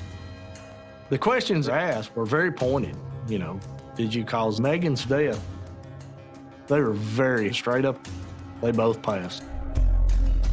When Chris and Rob's polygraph came in, it moved them down on the list of suspects. You can't really take them off the list of suspects. They're just simply too close to the victim. But it did move them down. Putting Chris and Robbie on the back burner, detectives turned to the job offer Megan received the night she was killed. Could that have been connected to her death? After the polygraph, I started mulling over Chris's interview and the original nuggets that he had given me about the job. He had told us that he thought that it had come in from a girl she had went to school with previously. He had said that I only remember her name is Naomi. Investigators searched through school records and discover Megan had a classmate named Naomi Jones. Finding her to talk to her about the possibility that she recommended this job to Megan was going to be very important. Had this job possibly led to her death? I went to Naomi's residence. I knocked on the door. Nobody there. I drug out my lawn chair and I sat in the front and I'm going to wait. I'm going to get this statement today. The neighbor kept looking over there like, who is this crazy guy? And I was like, you know, I need to talk to Naomi Jones. He knew the Joneses well enough to have called her. When talking to Naomi, I said, hey, you know, I'm Todd Hyman. I'm with the Franklin County Sheriff's Office. I'm investigating the death of Megan Sharpton. Naomi stated that, you know, she knew Megan. They wasn't close.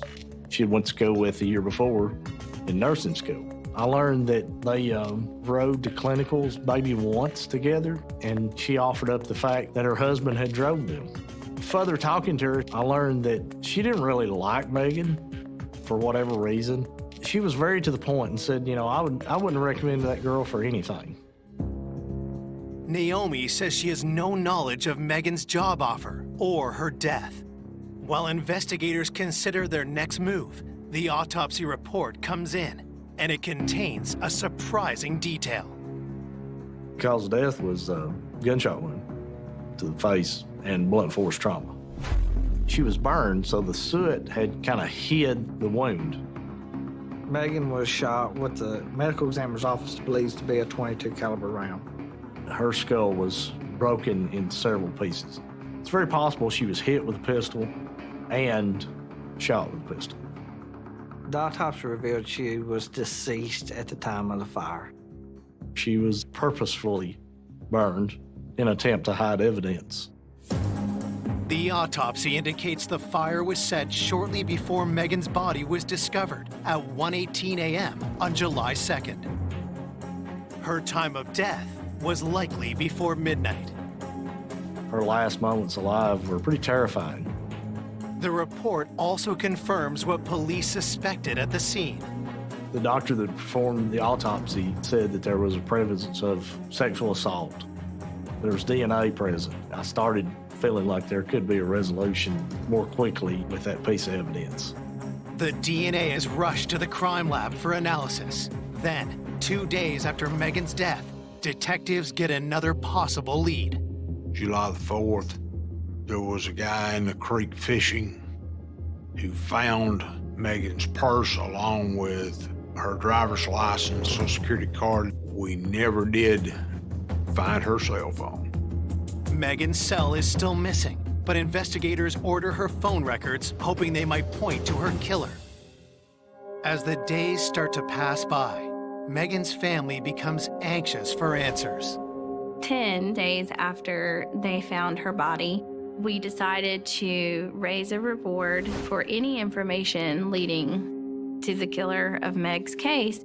Many in town begin to wonder if Megan's murder is connected to another high-profile investigation. It was the same time frame as the Holly Bobo case that was going on. It was a whodunit, just as ours. It was in Darden, Tennessee, which wasn't too far from here. And, you know, immediately some citizens would ask me, do you think there's any connection? As detectives compare both cases, they have a chilling realization. Holly Bobo was a nursing student also. She was abducted from her home. I don't believe her body had been recovered. We obviously had to look at the parallels. Was it a nursing student serial killer? It's another lead and it's somewhere to go. You've got a killer running around. Who is he going to kill next?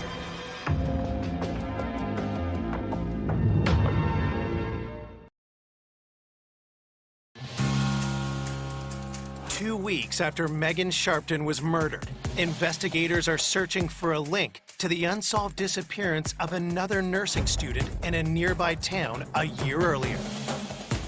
The Holly Bobo case became interest to us, and our investigators reached out to theirs.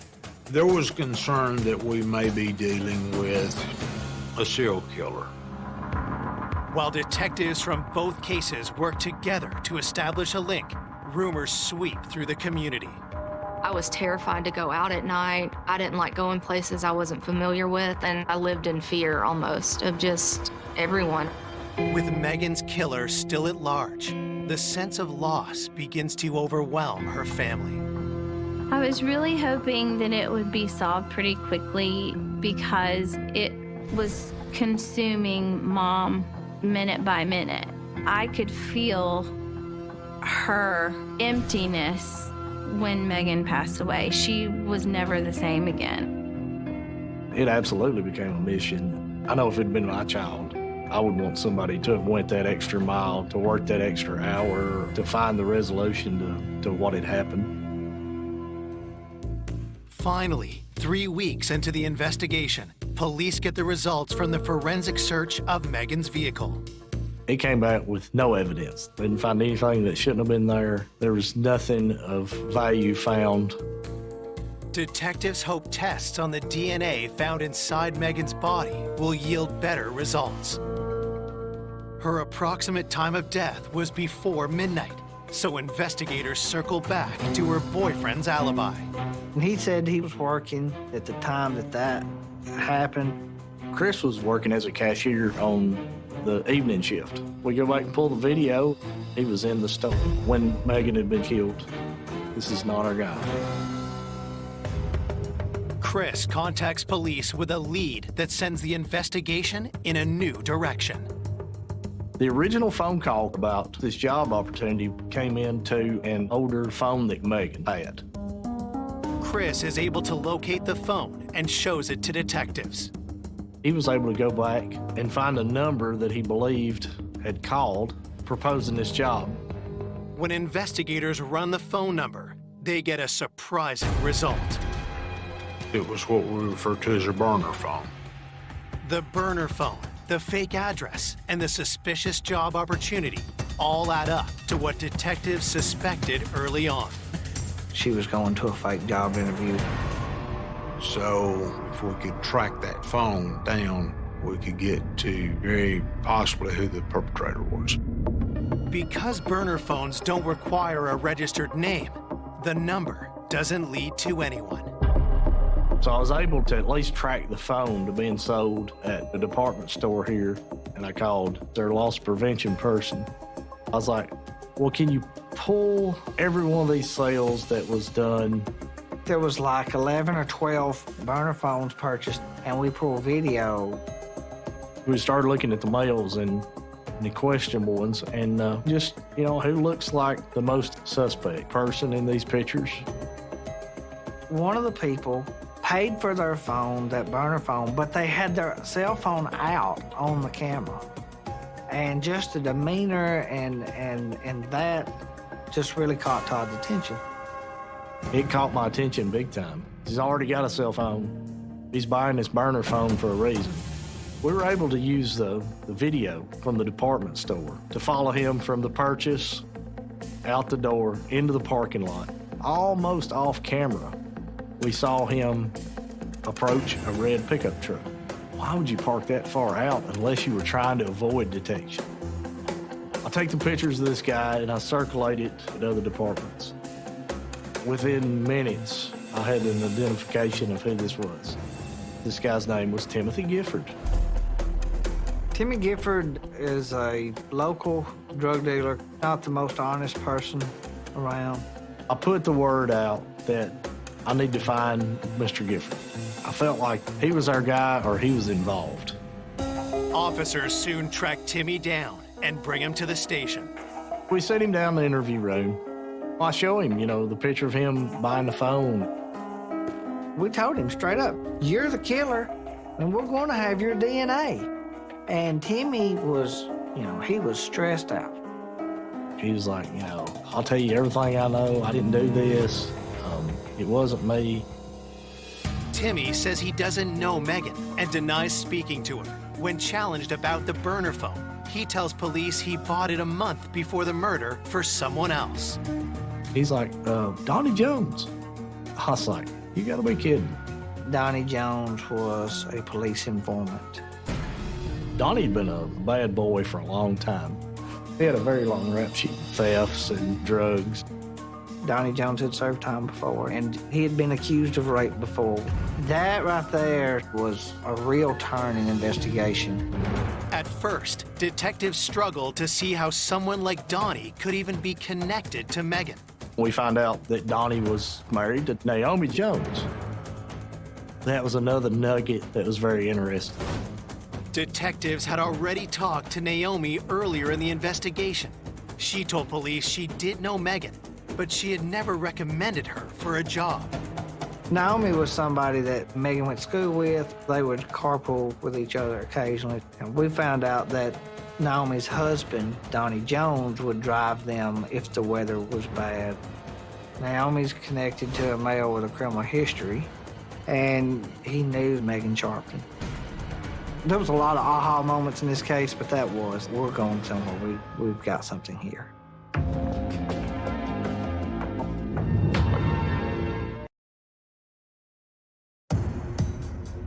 3 weeks after the murder of Megan Sharpton, detectives are interviewing Timmy Gifford.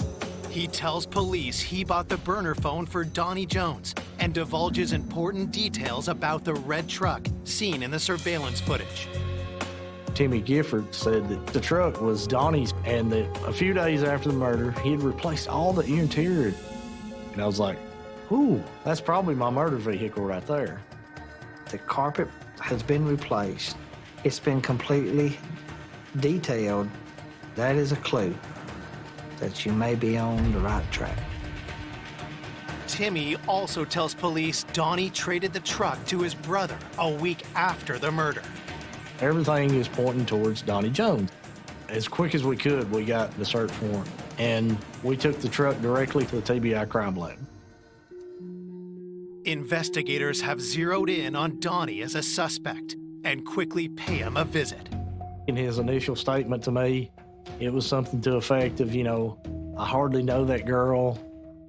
I ain't never had no contact with her. But you knew of her? Yeah, I did know of her. I don't know much about her. I knew of her. When was the last time you talked to Megan? I ain't never talked to her. No, I take it back. When my old lady was going to school, one day they both needed a ride. Donnie is adamant he had nothing to do with Megan's death. His alibi was he was home with the kids. I'm with my kids all the time. That's all I can do. I got a 9-month-old and 7-year-old twin. Without something concrete showing that he was home, his alibi didn't hold water. He could have left with the children, he could have left the children with somebody. Detectives confront Donnie with Timmy's claims. This guy said he gave you this phone, and this is the number, the last number to call her when she was alive. He said he gave a phone to me? Yeah. He ain't gave me no phone. I don't have nothing to hide. Y'all can search my house. Y'all can do it now. We searched the house. We didn't come up with a lot of evidence. There was very little to be found. Donnie also consents to provide a DNA sample. While they wait on the results, detectives get the forensics back on the red truck. The truck had been cleaned. almost sanitized. Even the interior parts that I gathered off the search warrant, they didn't come back with any evidentiary value.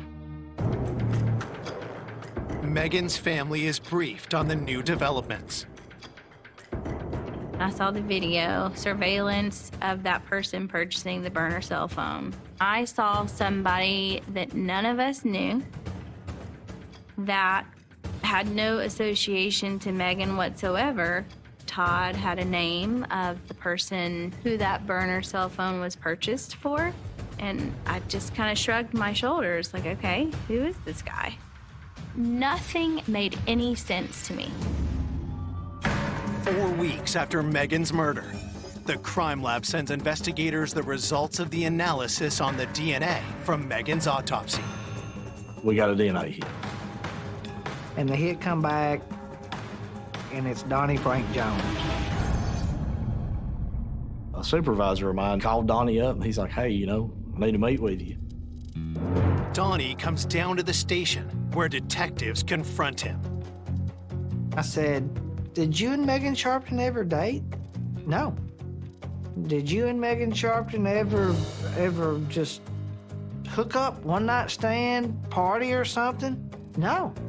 Were you and Megan Sharpton during this date, the date of the homicide?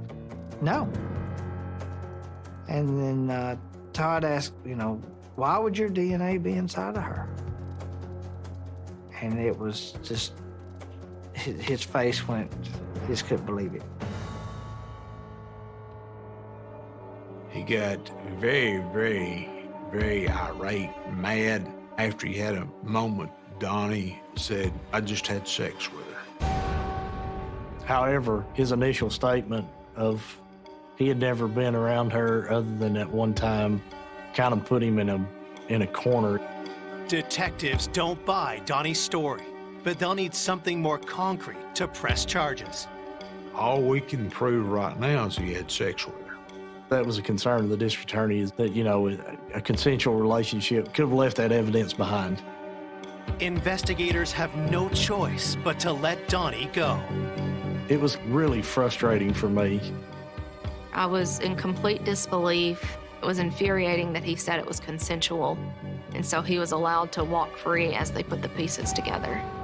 Hoping to prove who was with Megan when she was murdered, detectives run a detailed search on 4 phones: Megan's, Donnie's, Timmy's, and the burner.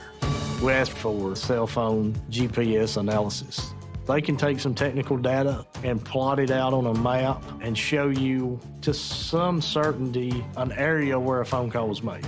We're in kind of a waiting pattern, hoping for phone records for the silver bullet to kind of put this thing away. The cell phone analysis will take weeks, but investigators get a chance to get Donnie off the streets when they discover a rifle in the trunk of his car. Donnie's a convicted felon. A convicted felon cannot possess firearms. Even though the rifle is determined not to be the murder weapon, it's enough to arrest Donnie.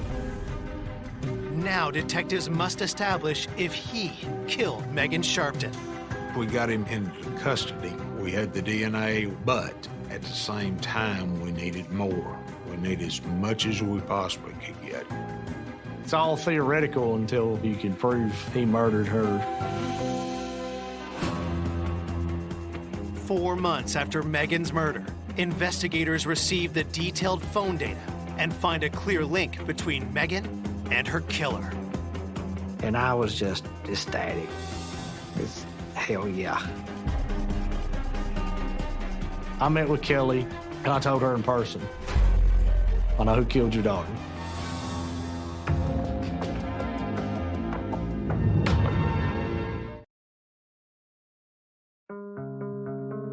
Four months after the savage murder of Megan Sharpton, detectives have used cell phone GPS data to prove who killed the 24-year-old nursing student.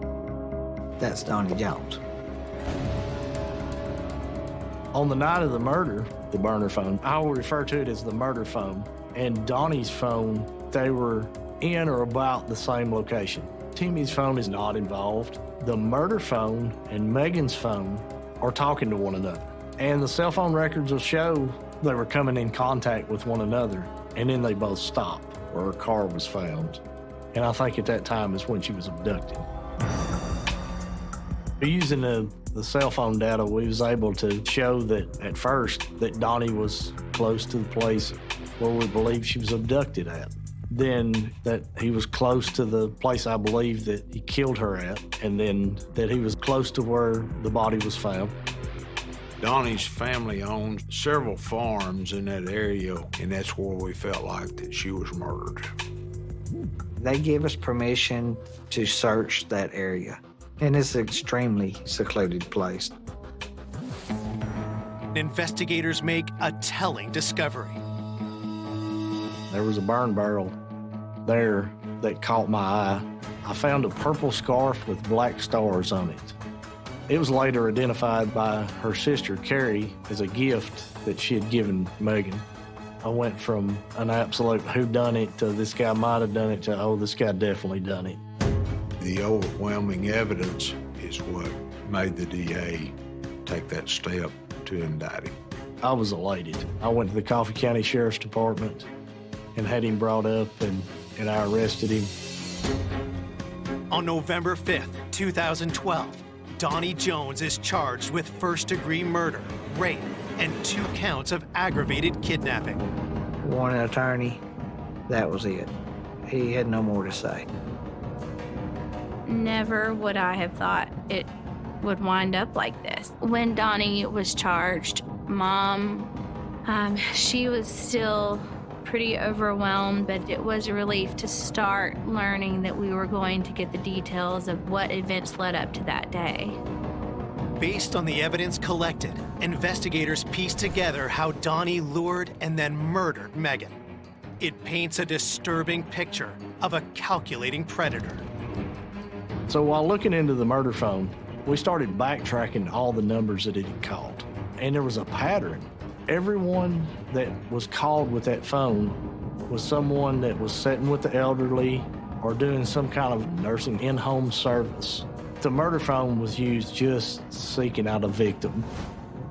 Donnie had reached out to Megan.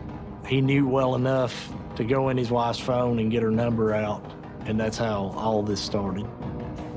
She had known Donnie and his wife, not close friends, but knew them.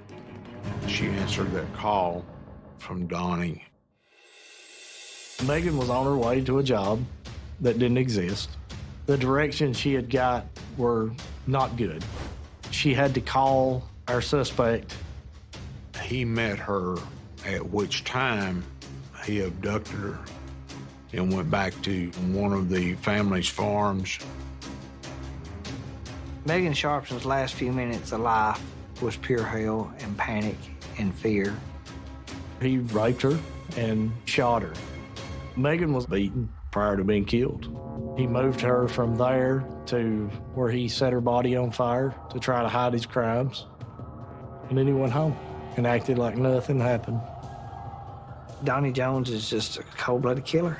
Sexual deviant, cold-blooded killer. 7 months after Megan's murder, Donnie Jones pleads guilty, and on February 4th, 2013, he's sentenced to life without parole. I feel like there will never be enough done to him. He's sick, he's a monster. There is no reasonable explanation why he did it. There was a sense of accomplishment that we'd moved so fast in finding out who killed her. Had we not have caught him, he would have reoffended. Detectives do determine Megan's murder was not connected to the Holly Bobo case. There was 4 people arrested in the Holly Bobo case. It had nothing to do with my case. If Megan hadn't lost her life, I feel very confident that Donnie Jones would still be out, trying to trick young women. Megan put him behind bars for life. She sacrificed her life to keep everybody else in our community safe.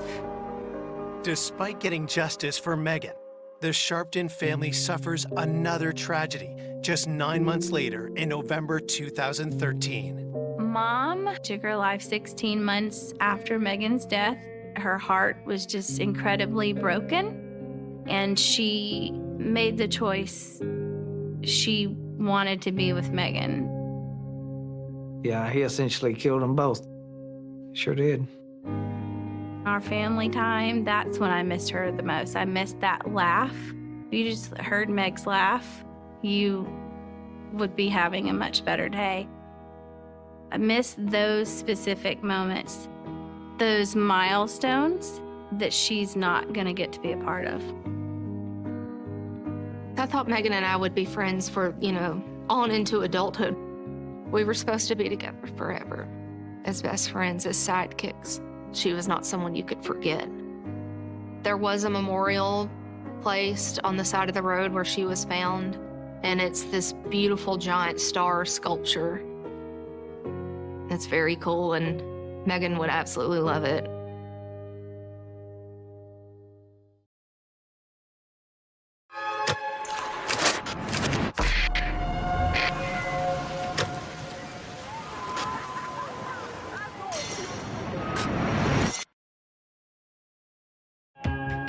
He was a popular high school teen with a big heart. He was loved by everybody. He was there for anybody, anytime. He was a really likable and caring person. Until his life was violently stolen while he slept. It was unbelievable, as I was trying to figure out what was going on. We pretty much are starting with a blank slate.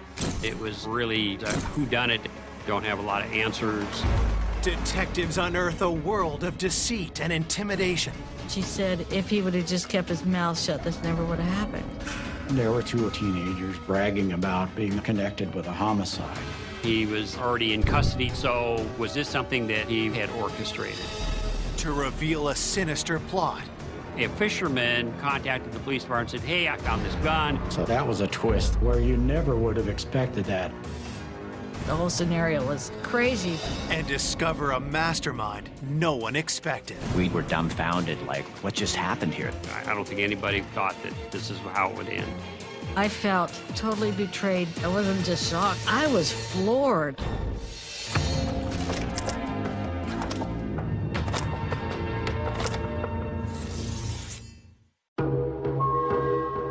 Set against the picturesque backdrop of the Oregon mountains, the small town of Eugene is 100 miles south of Portland. The community's nice. It's a good place to raise a family. It's a college community. The University of Oregon is there. It's a beautiful area of the Pacific Northwest. Eugene's a small town, relatively. We're like the second or third largest city in Oregon, but that's still about 200,000 people. It's a quiet place. In the early morning hours on Monday, October 3rd, 1994, the serenity of this close-knit community is shattered. A 911 call was made. It was a mother who was in anguish. Her teenage son had been seriously injured, bleeding from his head. Emergency units raced to the home, arriving in a matter of minutes. When the first responders arrived, they were able to quickly assess that it was a gunshot wound to the head. And although he was unconscious, he was still alive.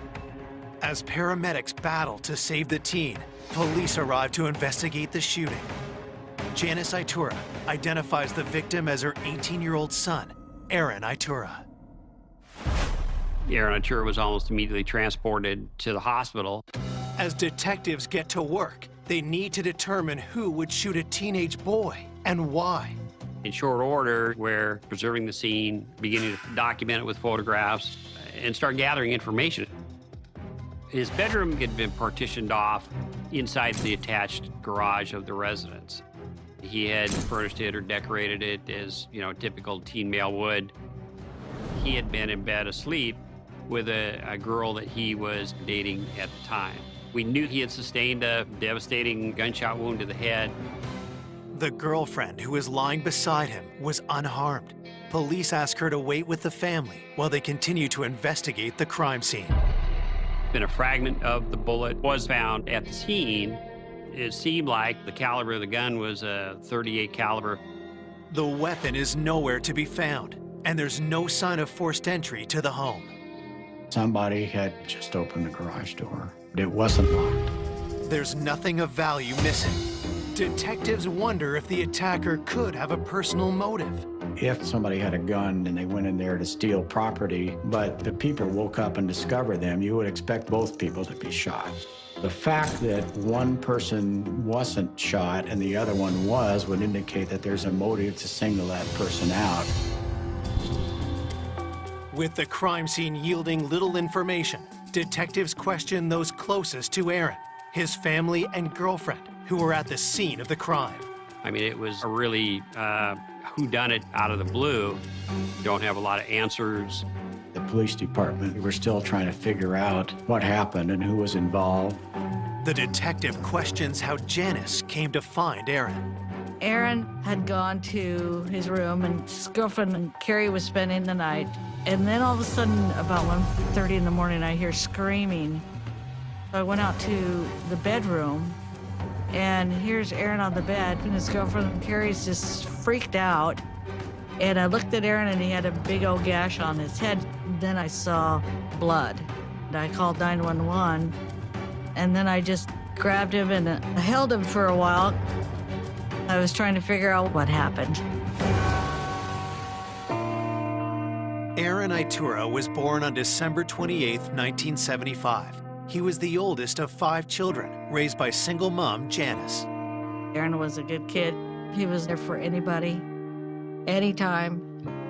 And he had a lot of responsibilities as far as helping out, because I worked sometimes 2 jobs, and he took care of all of his young siblings. Growing up, Aaron was always tall for his age and came to be known as a gentle giant. People described him a big, lovable teddy bear. He was a really likable and caring person with a mom who was really involved in his life. In his last year of high school, Aaron was popular, well-respected, and easygoing. Well, he liked to draw. He wanted to go to art school in New York, and that was his goal. Recently, Aaron had found love with a local girl named Carrie. She worked at the little neighborhood store, and they had been dating about 4 or 5 months. Aaron took pride in his community and was highly active in the area's anti-gang movement. He had the courage to step up and do what was right. He was just the type of guy that people came to with their problems. He was the protector. He watched out for everybody. Aaron was looking ahead to a bright future. No one can think of anyone who'd want to shoot this young man point blank in his own bed. Investigators turned to Aaron's girlfriend, Carrie, who was lying next to him during the attack. Carrie tells detectives she awoke to the sound of the gunshot, but couldn't see much in the dark. Carrie, the girlfriend, certainly needs to be looked at as a potential suspect because of her proximity at the time the shooting occurs. The police decided to take her down to the police station and to talk to her in a lot more detail about what she knew. While police transfer Carrie to the station, detectives focus on Aaron's family. In the early stages, it's really important to exclude witnesses from being possible suspects. Part of the procedure of the police was to take gunshot residue swabs from the people in the house. I needed to get to the hospital. I needed to see how he was, but we couldn't leave. We had to wait till we were cleared through the gunpowder residue testing. Aaron's mom and siblings test negative for gunshot residue. They immediately race to the hospital. Janice was almost immediately notified by a doctor that her son's brain scans showed that there was no brain activity. The nurse was trying to tell me that, he's not going to make it. Later that morning, the decision is made to take Aaron off life support. I think he just was done fighting. I lost a big chunk of my heart. I just couldn't believe that I'll never see him again. As Aaron's family grieve their devastating loss, at the station, detectives interview Aaron's girlfriend, Carrie. They ask her if she knows of anyone who would want to harm Aaron. She claimed she didn't know why this occurred and who would have a motive to have killed him. When detectives question Carrie about trouble in their relationship, She denies any problems. Maybe she just wasn't being straight or truthful. Right off, you can't rule out the possibility that someone like Carrie may have shot Aaron for some personal motive. Forensics check Carrie's hands and clothing to determine if she fired the weapon that killed Aaron. Gunshot residue wasn't there. Swabs confirmed that she was not involved in a shooting.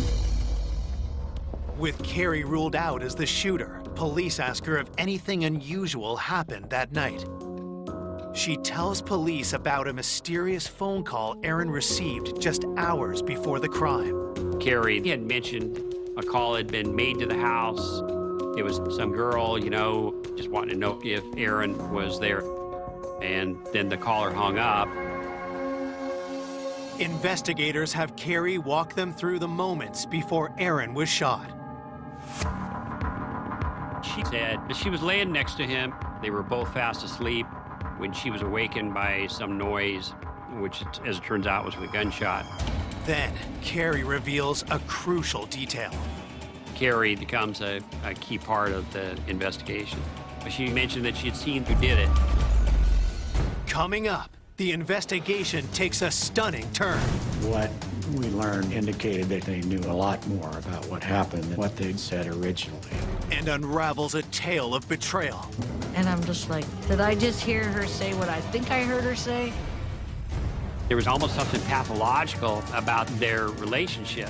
To reveal a ruthless killer hiding in plain sight. They were absolutely a master manipulator. It was what they call a Jekyll and Hyde. It was really shocking how the case turned.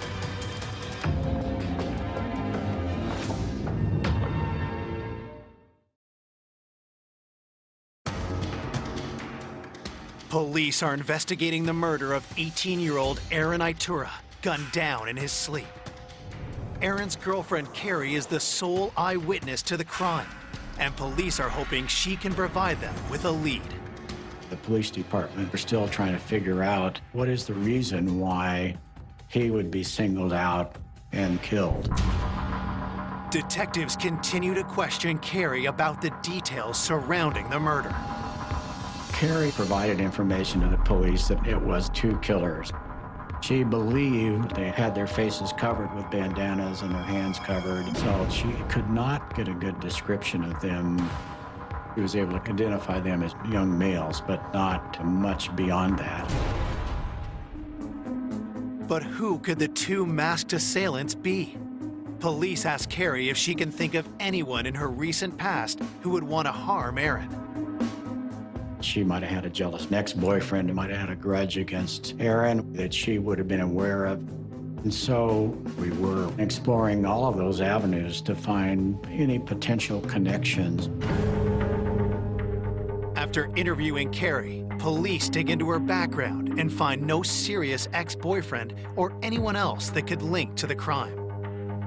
With no significant leads, investigators turn to the community for help. We pretty much are starting with a blank slate. The police had kind of fanned out, into the community and were asking people whether they knew anything about what had happened to Aaron Itura. But no one heard or saw anything suspicious. For this laid-back community, news of Aaron's brutal murder is a shock. All we knew was this young man had been sleeping in his bed and somebody had gotten in there and shot and killed him.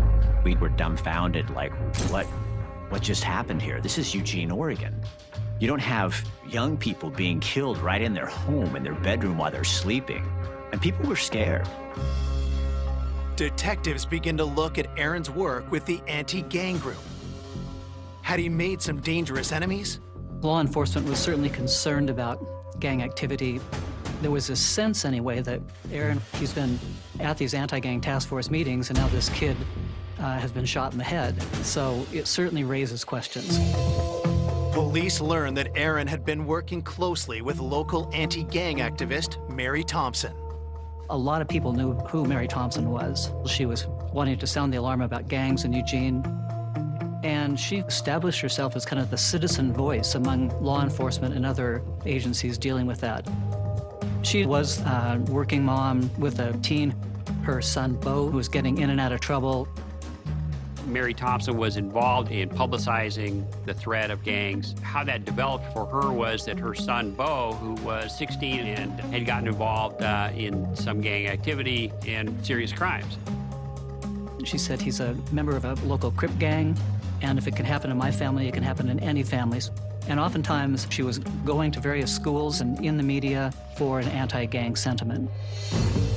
Mary's home was open to troubled teens trying to avoid gang life, but she needed help with her expanding network.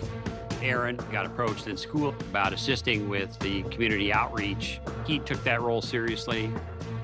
Aaron was very proud.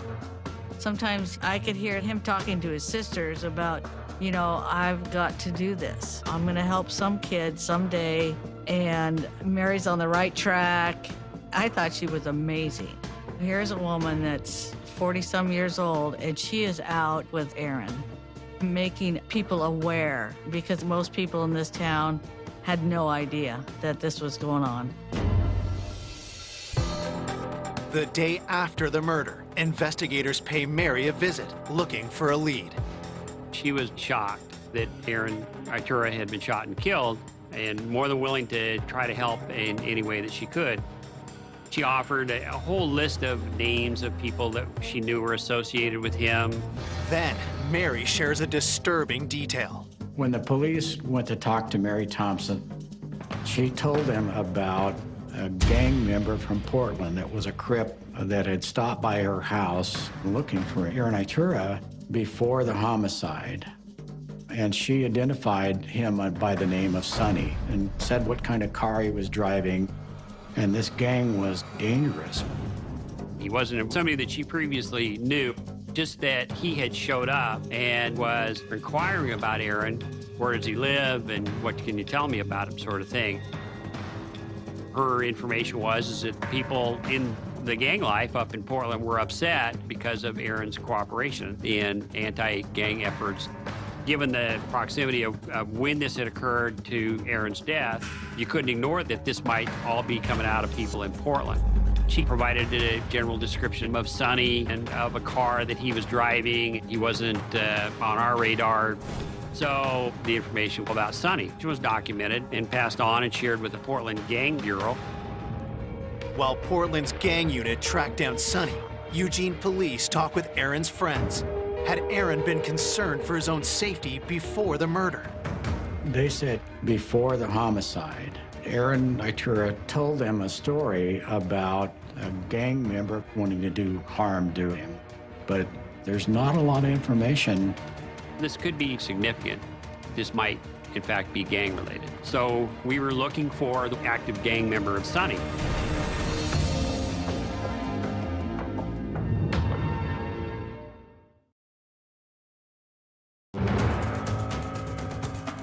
Less than 36 hours after Aaron Itura is found shot in his bed, investigators believe the cold-blooded murder of the teen could be tied to his work in an anti-gang group.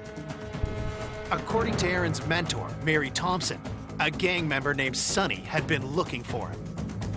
The result of the inquiry with Portland has come back and they came up blank. They had no information about any Sonny. The car description didn't match anything in their files. So it was a big zero. You know, they were saying we don't have anything. So as a result of that, we were frustrated that we didn't have a suspect. Then, detectives received the autopsy results. Aaron sustained a fatal gunshot wound to the head, and it was a single shot. It was an aim shot with a .38 caliber to the back of the head that would go through their brain, would have almost 100% chance of causing the death of the person that was hit. 48 hours into the case, with few clues to investigate, the pressure on police increases. There's a sense of uncertainty and unease, you know, that can permeate the community if you don't solve this crime, if it remains unsolved. When you're in a small community, you want some answers because somebody out there in the town we live in snuck into the bedroom of this young man and killed him. That's scarier than anything when you don't know any other details. The lack of progress also takes a toll on Aaron's family. There was times that I would have been willing to follow Aaron, but I put my grief on the back burner. Continue taking care of my kids because it's not their fault. But it was so hard with just certain songs, certain times. I just would kind of collapse. It's just kind of what you do. Fortunately, Janice isn't without support. Friends like Aaron's mentor, Mary, help the family get through tough times. Mary Thompson was very sorry. She couldn't understand who would ever do that. We both were grieving. So I got some really nice words from her. I'm in the mindset of, well, we got to catch who did this, who shot him. And she's like agreeing with me, yeah, we need to find out who did this. At the station, police search for new leads and find a report about a recent incident involving Aaron, and are surprised when they come across a familiar name. Mary Thompson's son, whose name was Bo Flynn, was connected to this case. He was 16 years old. Bo had been involved in the juvenile system before for his violence and criminal activity. He was empowered and emboldened by dangerous crime. We learned Mary asked Aaron to keep an eye out for Bo and try to steer him clear of trouble. The plan was just simply for Aaron to spend time with Bo, be a positive influence. But instead of Bo moving away from trouble, he drags Aaron into it.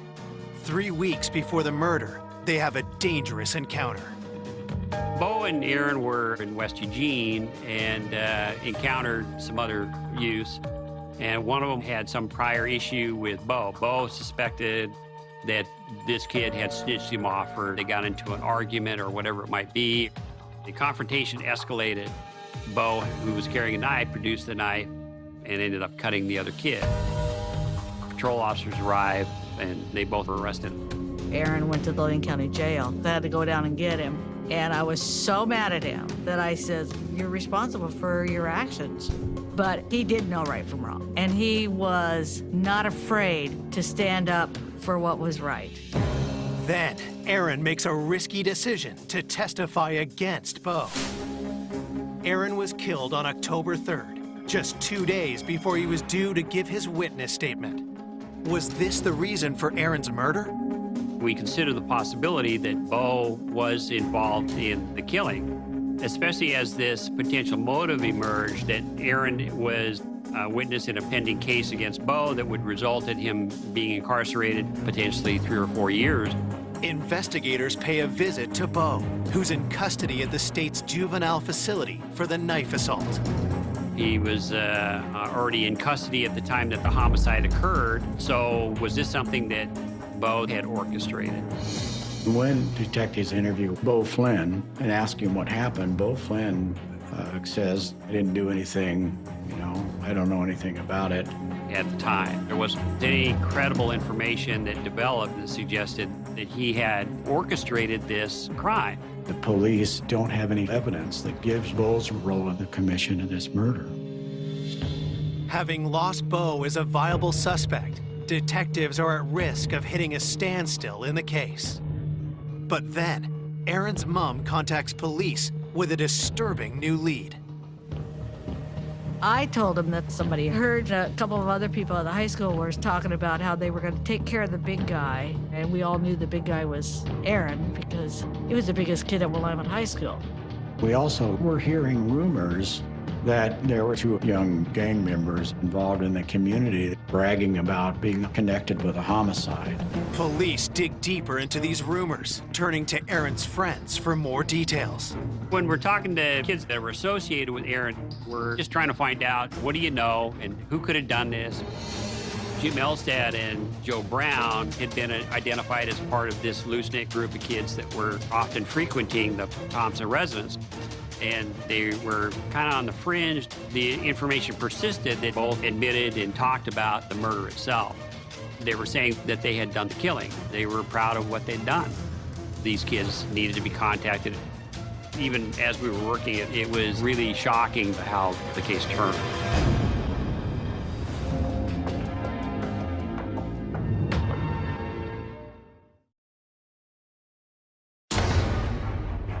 Police investigating the execution-style shooting of 18-year-old Aaron Itura have a new lead. 2 local teens have been bragging about the killing. What the word was on the street was Joseph Brown and James Elstad were the 2 individuals involved in the killing of Aaron Itura.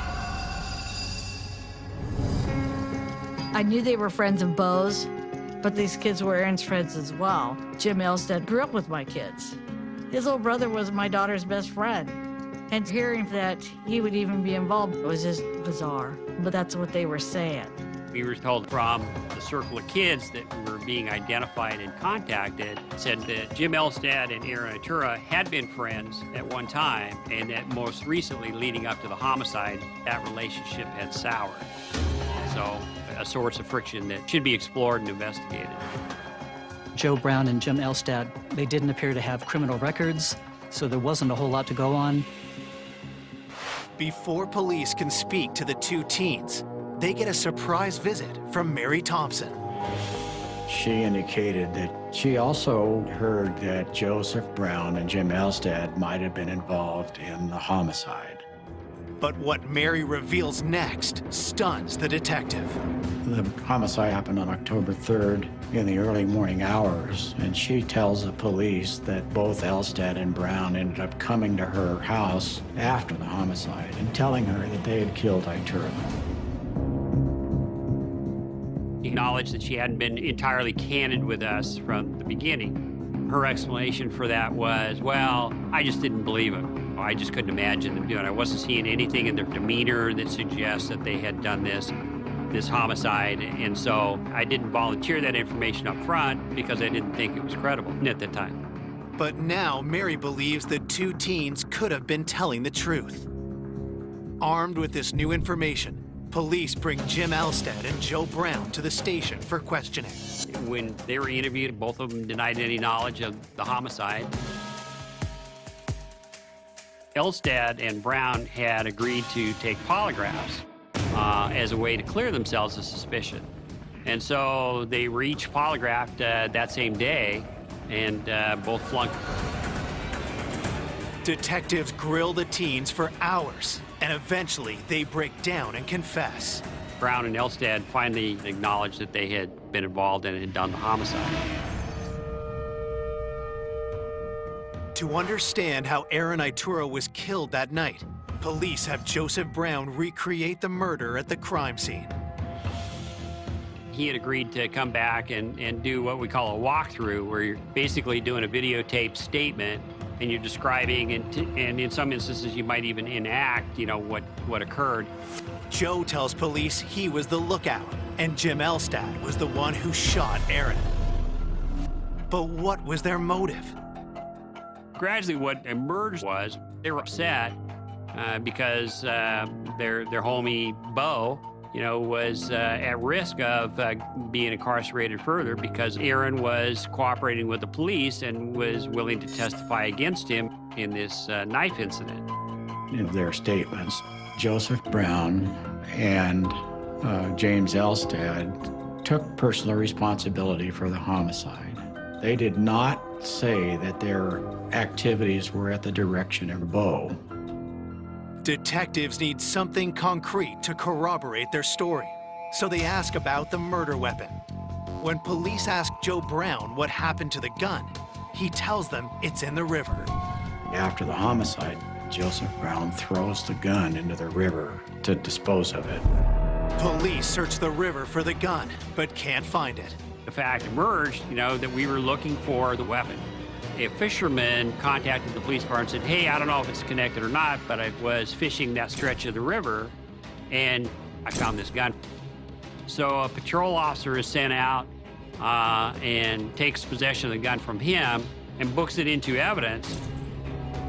They then do a ballistic check on the gun and they find out it was consistent with the murder weapon. You have their confession and you've got the murder weapon, so you can corroborate their confession to the point where the conviction of those 2 people is solid. On October 6, 1994, Jim Elstad and Joe Brown are arrested for the murder of 18-year-old Aaron Itura. It was very hard to find out. Jim Elstad shot Aaron while he was sleeping. It was like just unbelievable. After the arrests, Aaron's mentor, Mary Thompson, reaches out to Janice. Mary called me. First it was like, well, we need to get together, maybe have a coffee, and I'll buy you lunch. And then she said, if Aaron would have just kept his mouth shut, this never would have happened. And I'm just like, did I just hear her say what I think I heard her say? At that point, I got real concerned. So I called Detective Rainey and told him what happened. What we learned indicated that Mary knew a lot more about what happened than she had said originally. For police, Mary's alarming statement is one of many things they are now questioning. Initially, it was thought to just be this homicide that had been committed by these two guys, but there was just this overriding perception that she was more involved than she had admitted.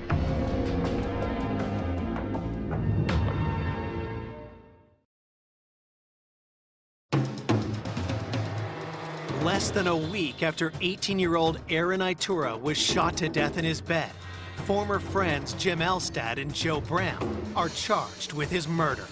But now, the actions of Aaron's anti-gang mentor, Mary Thompson, have detectives thinking the case is far from over. Mary Thompson's behavior had been raising some red flags. She failed to mention that Brown and Elstad came to her house that night. It was just a convenient fact that she forgot to mention. And she also had made a call to Janice. That was actually unusual, suspicious in nature.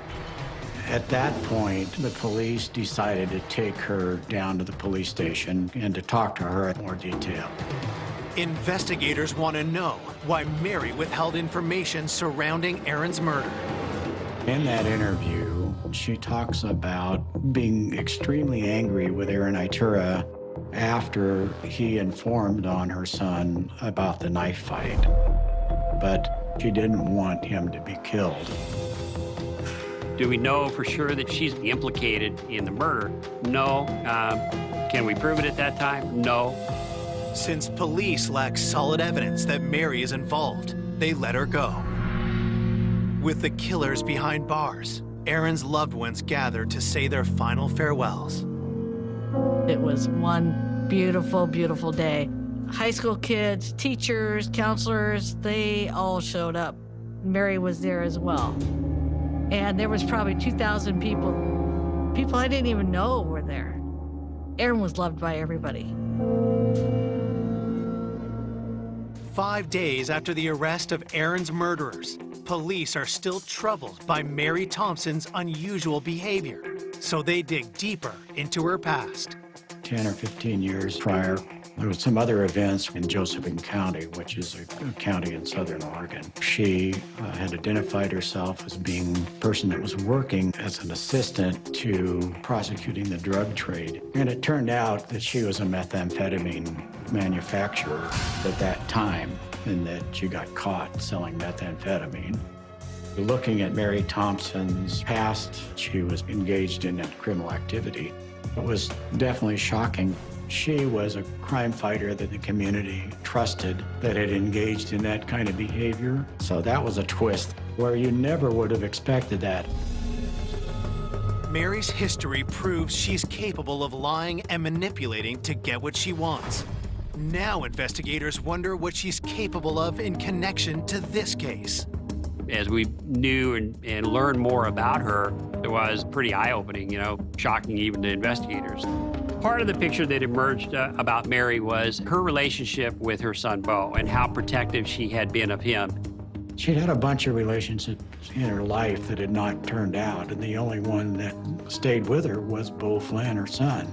And so she was willing to do things that were antisocial and illegal in order to maintain Beau's relationship with her. She viewed herself as being a peer. Instead of directing her son to be a law-abiding citizen, she chose to get in the criminal gutter with him. There was almost, I'm no expert, but almost something pathological about their relationship in terms of what a parent will do to protect their child. She knew that Aaron was the only thing standing between her and her son's charges. After Bo, the only person that had motive to eliminate Itura as a witness was Mary Thompson. Detectives start questioning the teens Mary claims she's been keeping out of gangs. When we're talking to kids that were identified as having frequented the Thompson residence, they weren't involved in school, they didn't have healthy relationships, they were all kind of lacking something in their life and felt that. It seemed that she already had developed the family structure that she was able to manipulate for her own purposes, and she had somehow orchestrated the murder of Aaron Itura, and as a result of that, she began emerging more and more as this prime suspect. But could Mary go so far as to have Aaron killed? To advance this investigation, the idea came up about doing a wiretap to see if something was being said here that could be used to either eliminate Mary from suspicion or would lead to evidence to convict her of murder. On the wiretap, detectives hear Mary's son, Bo, who's on parole, discussing gang activities with other gang members. They called themselves the 74 Hoover Crips. They were involved in selling drugs and stealing property. We were thinking it was possible Bo was in charge of the gang. Just when investigators think Bo is the gang leader, someone else comes on the line. It became quickly apparent that Mary was calling the shots. She was pressuring people to do stuff. Mary Thompson's role in the gang is definitely as a leader. They heard Mary planning robberies, beatings, car thefts, just a hive of criminal activity. Mary Thompson, in her exchanges, in these intercepted phone calls, clearly is talking the talk. I mean, she knows the lingo, the street language, and she's a very legitimate threat. She tells them she's got connections outside of Eugene even that, if need be, she can marshal to come in and start dealing with people. But nothing links Mary directly to Aaron's murder until she makes a telling statement. There's a conversation that she has with a gang member, and she says, "Don't worry, I haven't screamed at you, have I? Aaron Itura got screamed at before he got whacked. He knew how I felt." So she essentially admits to the gang killing Itura. We ripped off the veneer of her being this concerned mom who only immersed herself in this culture out of concern for her son. Facts that were developing were pretty revealing. Though the admission is damning, detectives know they'll need more to secure a conviction. We felt that we needed a direct witness who would tell us about all these conversations that happened up and including the homicide of Aaron Itura. Our tactic was to break the gang, essentially, and to see what we could do about getting them to testify against Mary Thompson.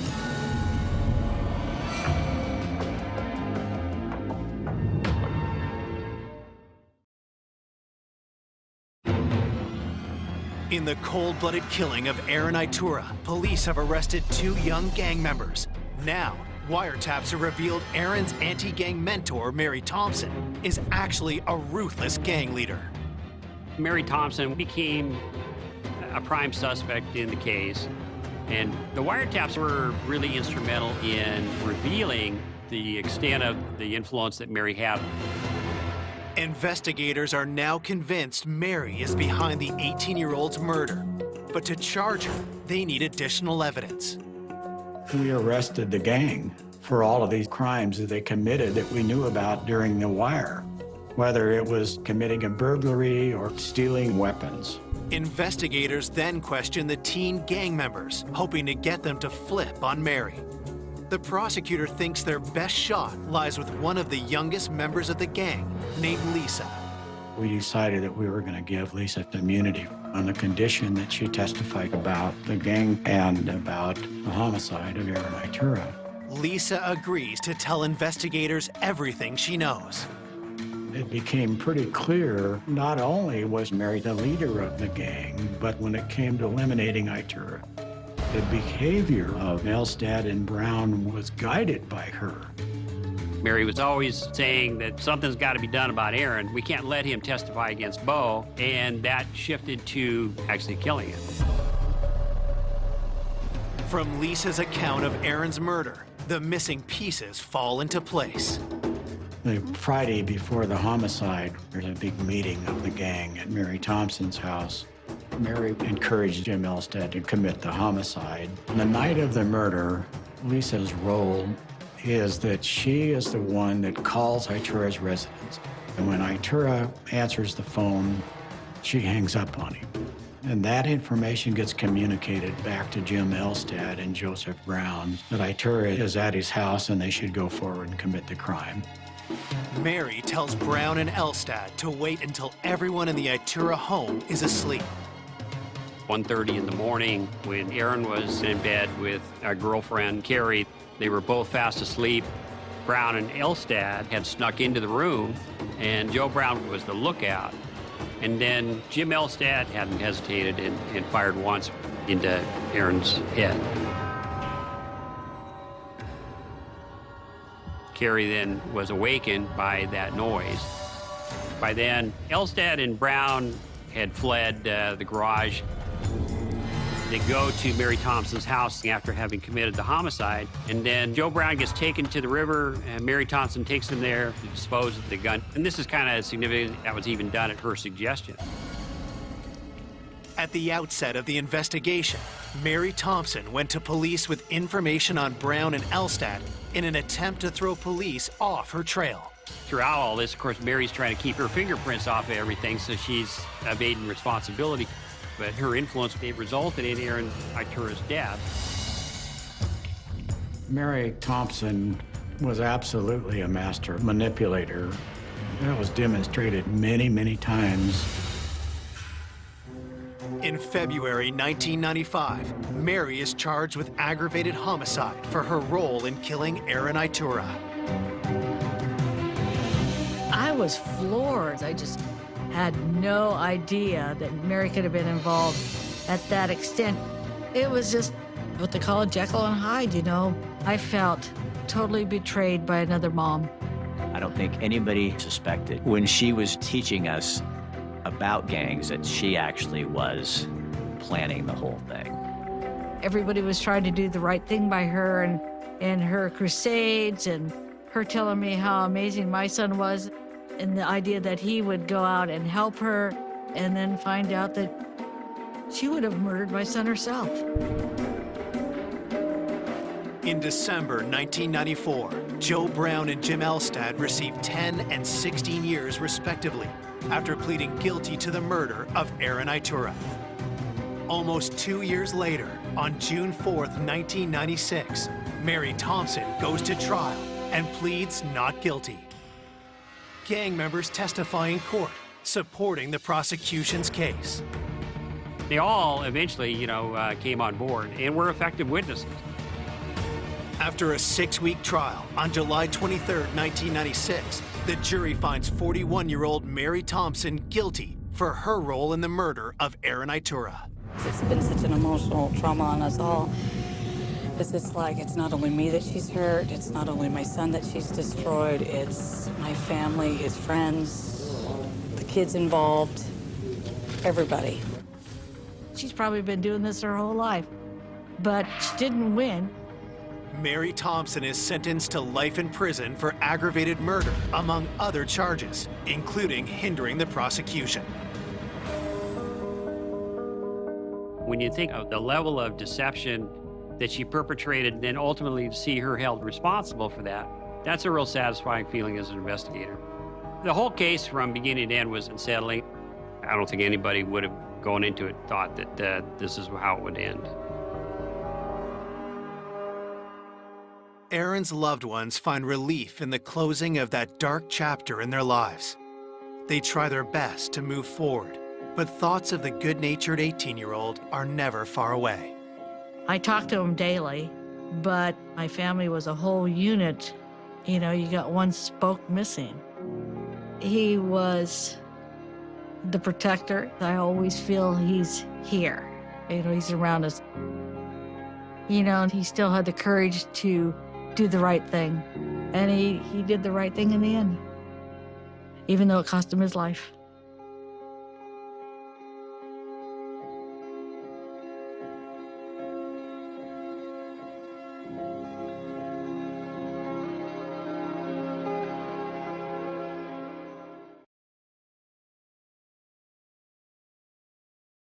a selfless and caring single mother. She just loves life. Dana would help in any way she could. Is ruthlessly killed in her own home. There was a great deal of damage to her throat. It was a rather brutal attack. And it would have taken somebody very, very strong to have done that kind of damage. Leaving a family devastated. I cried every night. You just can't fathom it. You can't comprehend it. Police uncover a deadly obsession. She was being stalked by this guy. He had become violent. He was a heavy drug user. To expose a killer closer than expected. How was that possible? Someone that Dana was trying to help. That had to be a huge betrayal. Every time they looked at an obvious suspect, that person had an alibi. What I was told completely changed everything. That was quite a shock. I couldn't believe it. It was all a bunch of lies.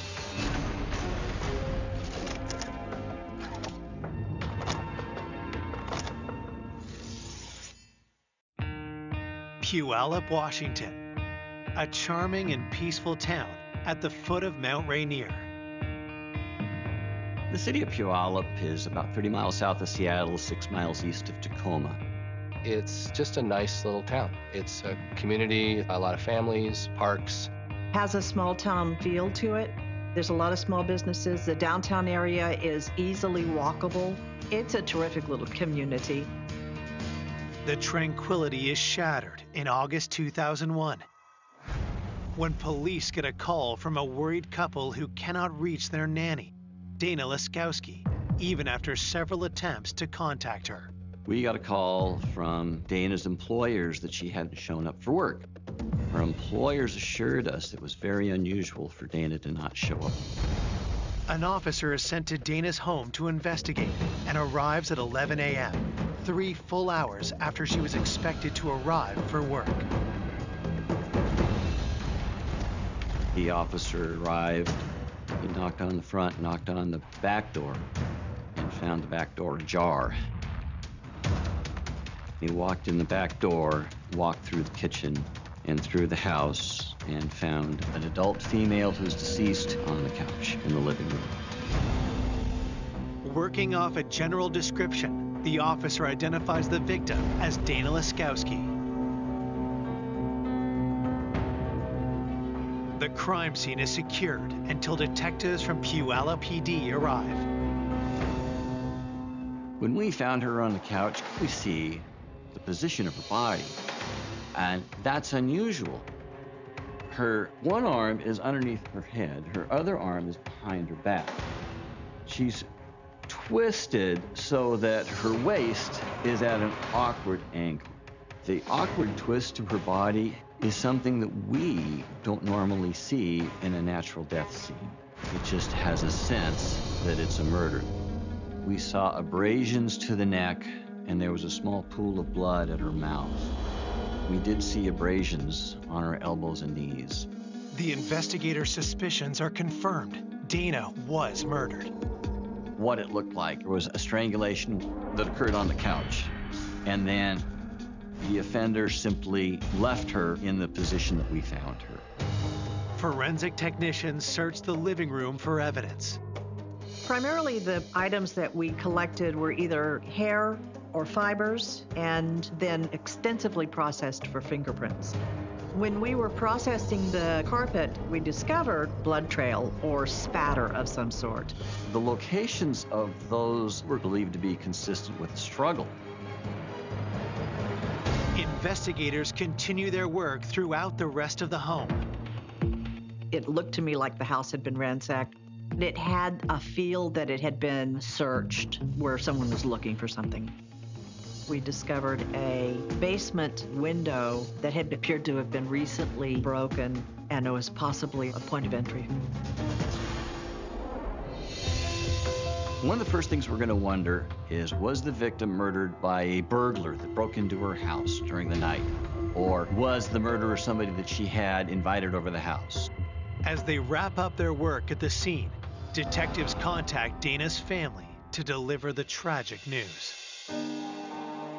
My son phoned me, and I said, yeah, and he says, He said, Dana's dead. That was it. I was pretty much in shock, and I said, tell me one more time, say what you said, because I didn't want to believe it. You can't imagine that, because, you know, there was no reason.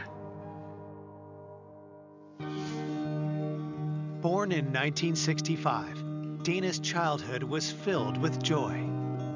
She was the happiest kid in the world. So it was so easy. She just loved life. Dana was also creative, a special bond she shared with her father, Bill, an award-winning artist. She was always making things. She was artistic, like me, and was interested in what I did and wanted to help. So we were close. Just being around her, you felt her energy. You felt her enthusiasm and her zest for living each moment. As she grew older, Dana developed a nurturing spirit. She was babysitting from the time she was very young, and she loved the kids, and she always wanted to have a daycare. In 1989, Dana met Sam and fell in love.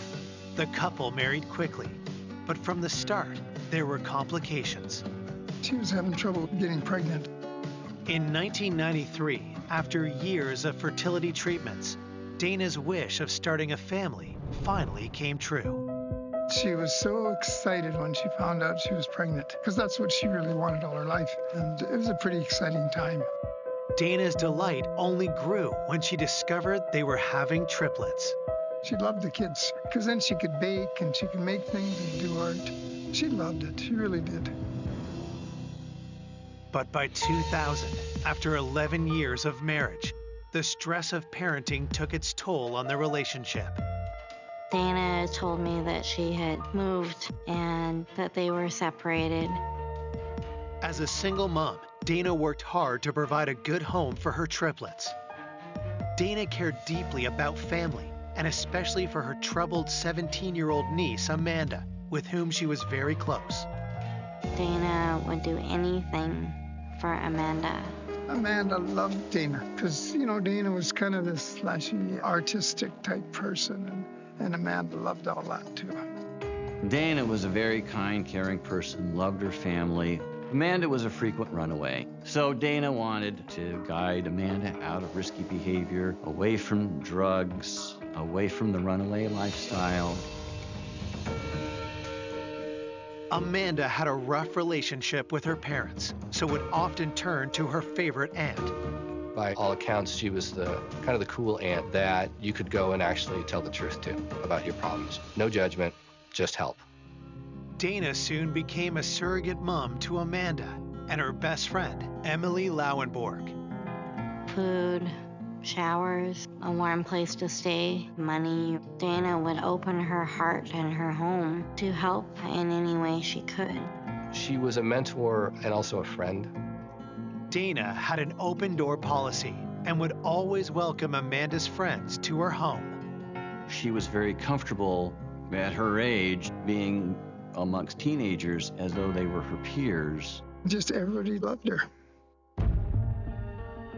But now, all that is left is loss and unanswered questions.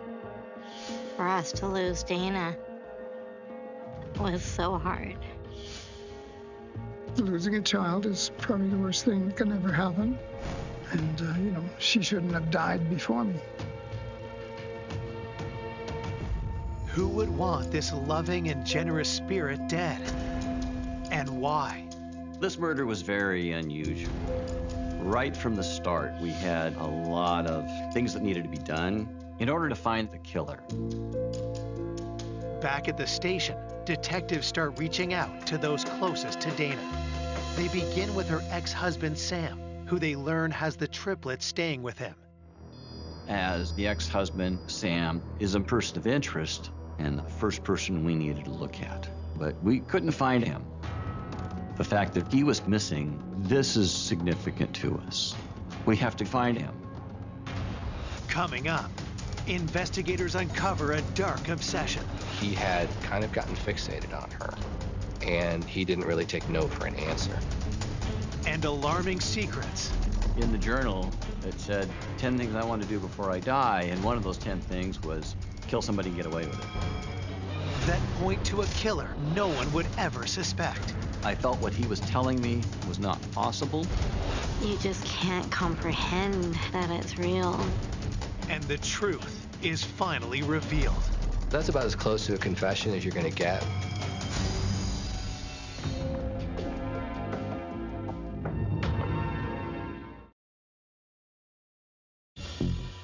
Police investigating the murder of mother of three, Dana Laskowski, are trying to track down her estranged husband, Sam, when suddenly they receive a surprise call.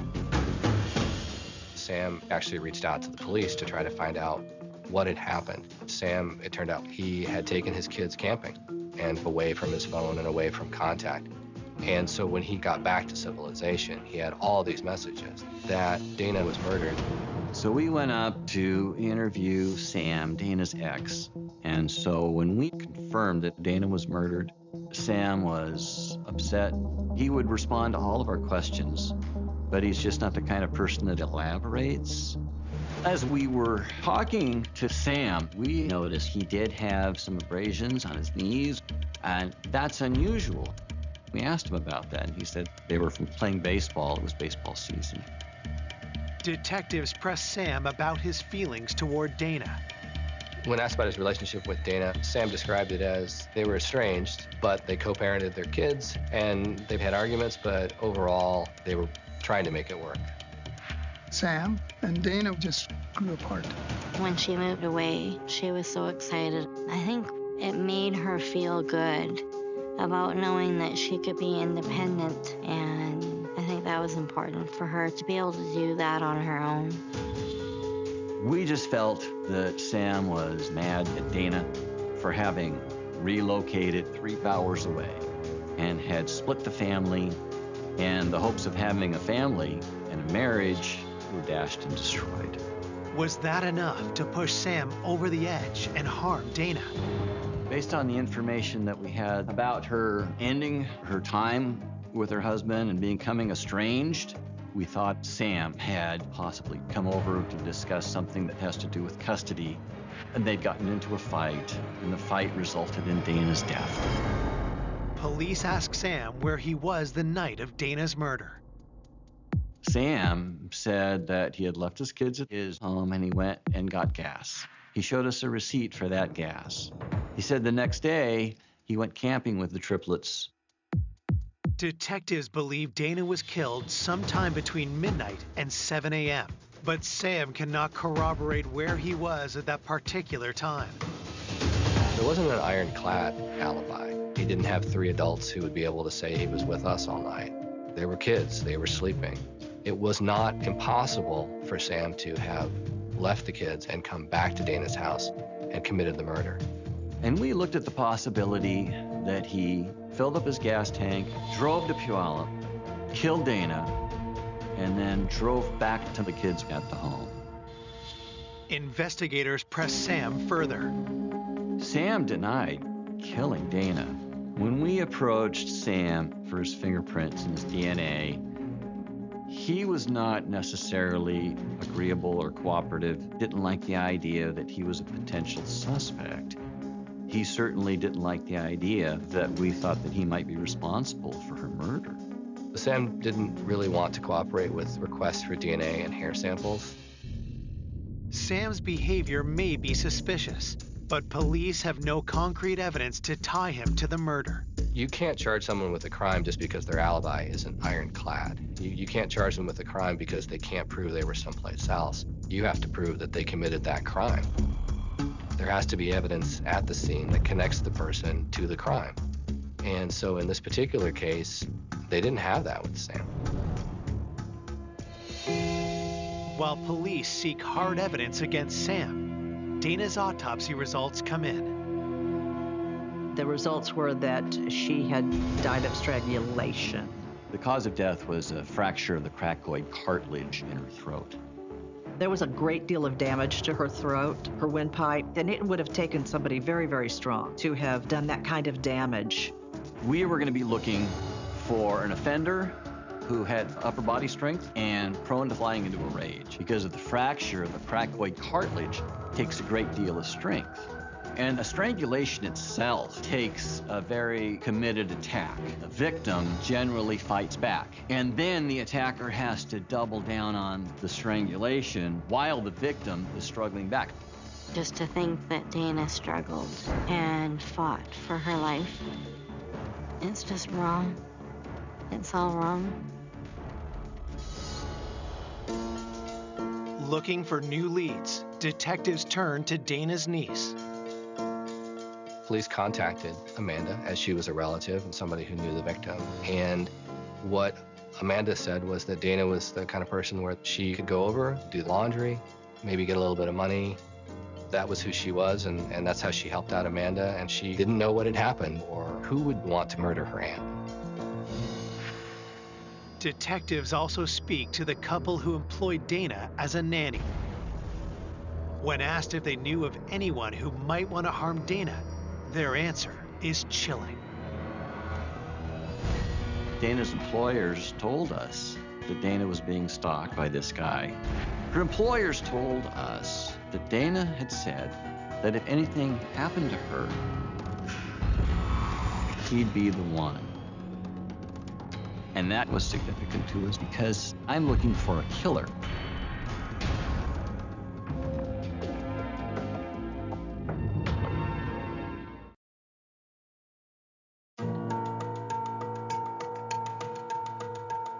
Police investigating the strangling of Dana Laskowski have been told that she was being harassed by a stalker.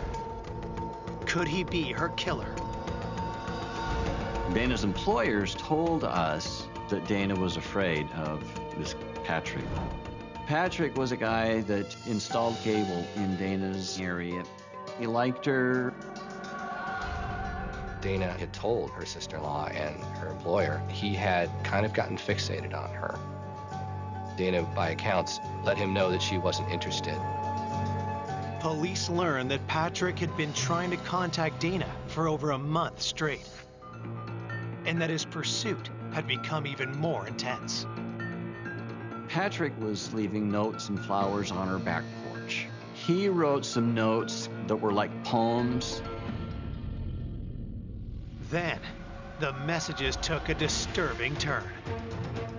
Dana's friends told the investigators he left her a note letting her know that he had been observing her and seen her doing things inside her home that he wouldn't know unless he was observing her. Dana mentioned that she was concerned about someone possibly watching her. The thing that really concerned Dana was that it appeared that he had her under surveillance. Dana had actually told a couple of people that if I ever turn up dead, Patrick did it. Investigators checked Dana's phone records, searching for any clues. The phone records indicated that Patrick had phoned Dana repeatedly. It wasn't just some guy who, sent her a couple extra texts and then disappeared. This was somebody who was going beyond that, doing stalking type things that would be concerning in any context. When investigators look into Patrick further, they make an alarming discovery. Patrick was driving a white van. It was a ladder truck. We had neighbors that had identified a white van in the area around Dana's residence prior to the murder. His work van had been seen in the alley behind the house. It was a white van, so it matched the description that the neighbors had mentioned. Pretty much demanded that we look at him as a very real suspect in killing Dana. Did Patrick's obsession with Dana turn deadly? We immediately got a search warrant for his DNA, for his locker, for his vehicle. On September 2nd, detectives find Patrick at his home address. We served the search warrant on him. He was very belligerent and very uncooperative with us during the service of that search warrant. He didn't want to answer questions. He didn't want to let them in the house. He did the kind of things that you might expect somebody to do if they had, in fact, been stalking someone and had gotten caught doing that. Investigators bring Patrick down to the station where they tell him Dana has been murdered. His demeanor changed 180 degrees from being belligerent and confrontational to Dana is dead. He says, I'm sorry, I didn't know that. I didn't kill her. Here, please take my DNA, search everything. I'm not the one who killed her. Detectives asked Patrick where he was the night Dana was murdered. Patrick said that he was at work that evening. He then hung out with some friends and went to bed. Once given the information for his alibi, investigators looked into it, and they were actually able to verify it. He had an alibi and could not have committed the murder. We also ruled out Patrick's ladder truck with the van the neighbors told us that they saw drive around Dana's residence. There was nothing in the service of the search warrant or in our investigation that indicated that Patrick wasn't being truthful with us. Given what he had done and the ways in which he had scared Dana prior to that, he's very lucky that his alibi could be confirmed.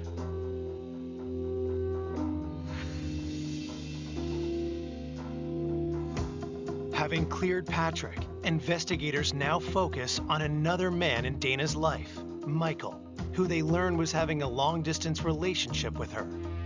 Michael lived up in Canada, worked in the film industry. Dana met him when she was up in Canada visiting one of her friends. And they hit it off, and so they started to date. But he stayed in Vancouver, and she was down in Puyallup, and that's a several-hour drive from Puyallup to Canada. Friends tell police that their relationship was not without problems. They said Michael would party to the level of like a teenager, that he was at a certain level of partying that Dana didn't approve of. And so Dana was a little uncomfortable with that. There'd been a point where Dana had broken it off, but he was still interested, so they tried to make it work and get back together.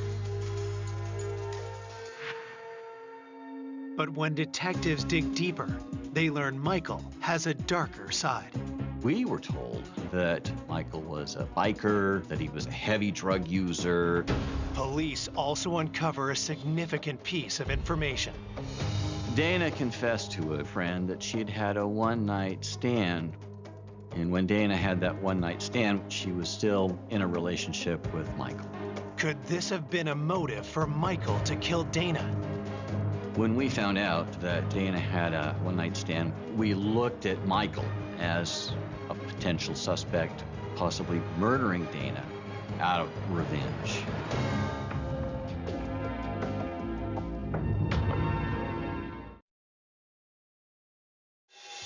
Investigators searching for the killer of single mother Dana Leskowski have a new possible suspect, her boyfriend Michael. Detectives want to know if an infidelity may have led to Dana's death. That caused us to believe that we had to rule him out as a person of interest. Michael lived in Canada, so we went up, and when we talked to Michael about Dana's death, it appeared to us that he was very emotionally overcome by it, that Dana was the love of his life, and that she had been taken out of his life, and that he was very seriously grieved. Michael also tells police he knew about the one-night stand, but had moved on. Detectives press him further. Michael told us that when he was on the phone with Dana on the night of her death, that she seemed a little guarded to him. He told her that he loved her, and then she didn't tell him back that she loved him, and he thought that was a little odd. He didn't like how the conversation ended. And that prompted him to want to get on the road and come down to see her and see if everything was okay. Michael claims he never made it to see Dana. He said he was stopped at the border and he was turned away. He had some legal matter up in Canada that wasn't settled, and so he wasn't admitted. There was border crossing records that verified his alibi, that he did not cross the border. He got stopped by Border Patrol, and so he was able to show definitively that he was not anywhere near Puyallup at the time of Dana's murder. We didn't find the evidence to support that Michael had committed the murder. Michael is ruled out as a suspect. Police also determined the man Dana had a one-night stand with was nowhere near her house on the night of the murder. At this point of the investigation, we just were really kind of at a dead end. I mean, there were all these people who would have been really good, solid suspects in any homicide investigation, but all of them had alibis, and all the alibis were verified. I was frustrated that the case wasn't moving forward, that it wasn't advancing. With the case at a standstill, detectives search for any detail they may have overlooked. Where Dana's ashes are inurned, there's a book, and people can go and write their memoirs. The book has been left open for comments since Dana's funeral. If the perpetrator was someone who went to the funeral, and if the perpetrator was someone who maybe has some guilt about that, they may have left a clue behind. When detectives look at the book, one entry, written over a month after the funeral, grabs their attention. One of the memoirs that was written by Dana's niece, Amanda. And she said, "I'm so sorry I wasn't a better niece for you. 34 days clean and sober. It's all for you." That was significant. There was something about the way that she'd written it that suggested it was a communication to Dana of remorse and to make amends for what had happened. And it was something that was significant enough to follow up on. Why did Amanda write that she had let Dana down? Detectives have a hunch that she may know more about her aunt's death than she's been letting on. That's it. That's the key. The key is the niece. I called Amanda in for an interview. When I asked her, "What do you know?" she said, "I wasn't there. I don't know what happened." With Dana gone, Amanda has been missing a mother figure, getting into trouble, and as detectives learn, spending time with a rough crowd. In the center of Puyallup downtown, we had Pioneer Park, and a lot of troubled teens would hang out there. The park kids called themselves the Park Rats. Amanda usually would be out around town in the middle of the night, hanging out with the Park Rats. Dana would often welcome Amanda's circle of friends into her own home. Could one of the Park Rats that Amanda knows have been somehow involved in Dana's death? And I talked to her about who of her friends would meet this profile of having upper body strength, prone to flying into a rage. And Amanda said, "Well, it sounds like you're describing Blaine." She said Blaine actually attacked her on a couch, and it was a rather brutal attack. Blaine had come on to her, and that she had rejected him, and that he had become violent. Had Blaine tried the same thing on Dana, only for things to turn deadly? Blaine had been in Dana's house before in some casual get-togethers, and possibly Dana would have rebuffed that advance, and that Blaine would be the kind to fly into a rage. Then Amanda reveals something else. Amanda said that while we were processing her Auntie Dana's crime scene, she was across the street. She ran into Blaine there. She said that Blaine had scratches on his arms.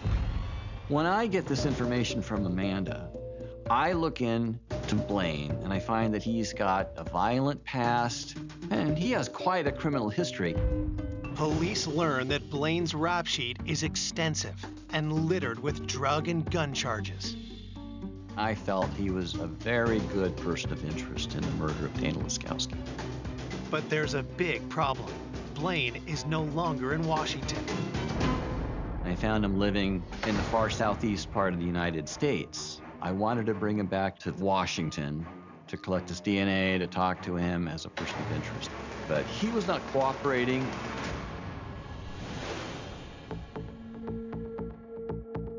As investigators attempt to extradite Blaine, they seek out known criminals he's associated with and find one of them, a friend of Blaine's, serving time in jail.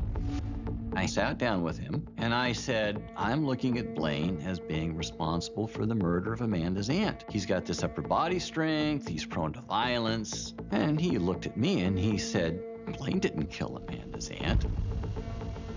What I was told completely changed everything.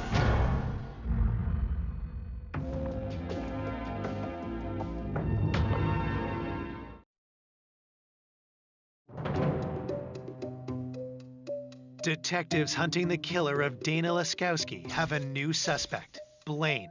the troubled friend of Dana's beloved niece, Amanda. With Blaine out of state, investigators grill his friend in jail, and what he tells them is explosive.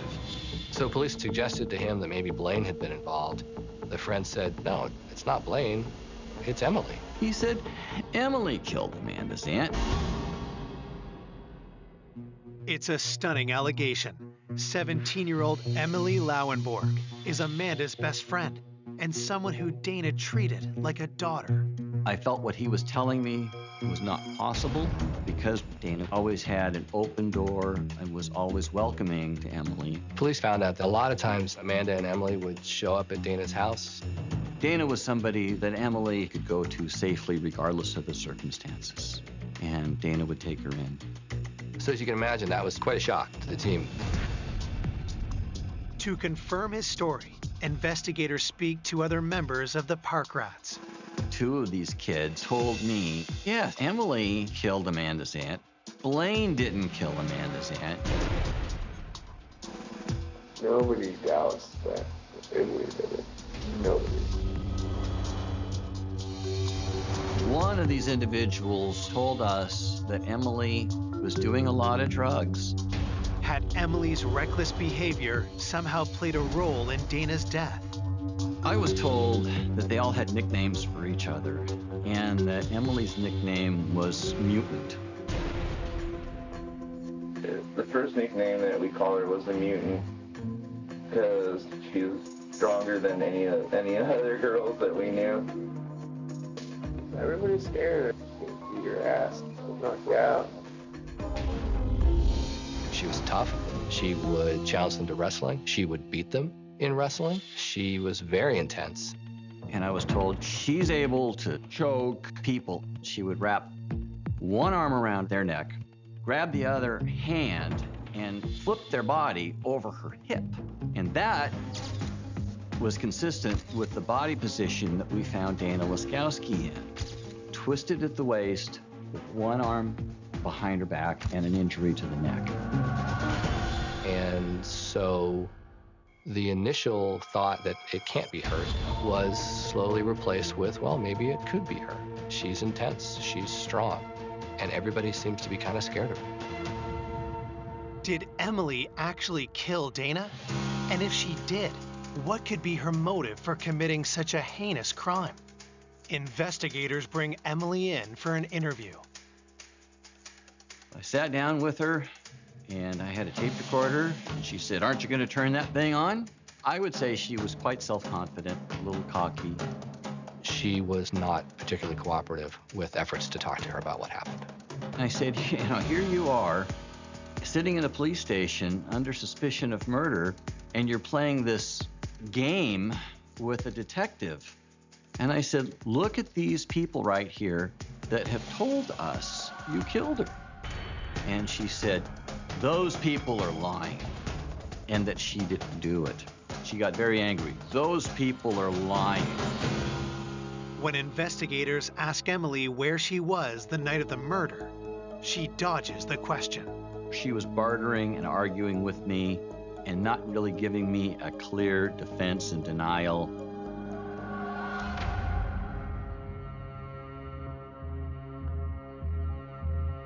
Officers obtain a warrant to search Emily's residence.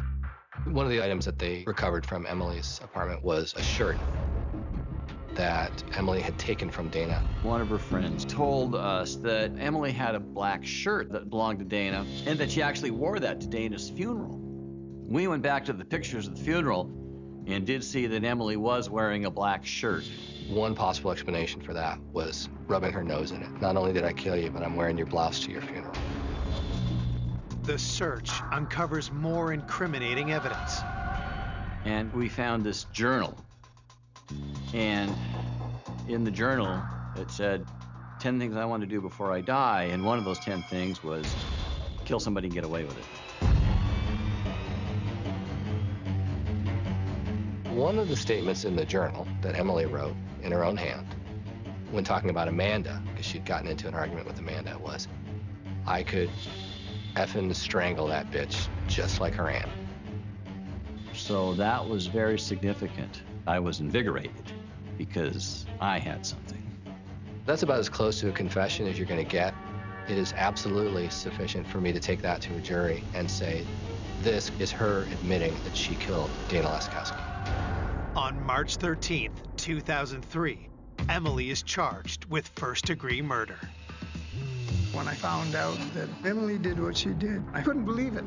When you find out that such a young person could take a life, how is that possible? Someone that Dana was trying to help and care for, that had to be a huge betrayal. You just can't fathom it. You can't comprehend it. It's devastating. Though Emily is in custody, prosecutors know most of the evidence against her is circumstantial. So they circle back to Amanda. It had become pretty clear that Amanda was going to be the key to solving this. We needed Amanda to crack, because absent that, or a confession, there wouldn't have been enough to prove that Emily committed that crime. If Amanda did know what happened, why hadn't she told police? And why had she covered for her best friend? So I meet with Amanda and I said, listen, Amanda, you have led us on a wild goose chase. Starting off with Blaine, who was in another state. He didn't do this. You have not come forward with this right from the start.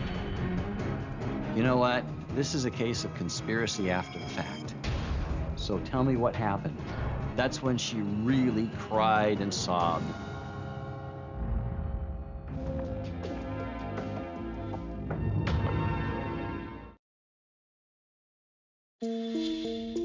Police have charged local teen Emily Lauenborg with the murder of Dana Laskowski. Now, investigators suspect Emily's best friend, Amanda, Dana's own niece, may also be involved. I said, all right, tell me what happened. You've sent us on every possible goose chase and every rabbit trail you could head us down. It was all a bunch of lies. Through tears, Amanda makes a horrific revelation. Amanda disclosed that she and Emily came to Dana's house and they came to the back door. They were high on some drugs and they just went up to try to get some money. And Emily was rude and Dana said, you girls have to go. Things quickly escalate.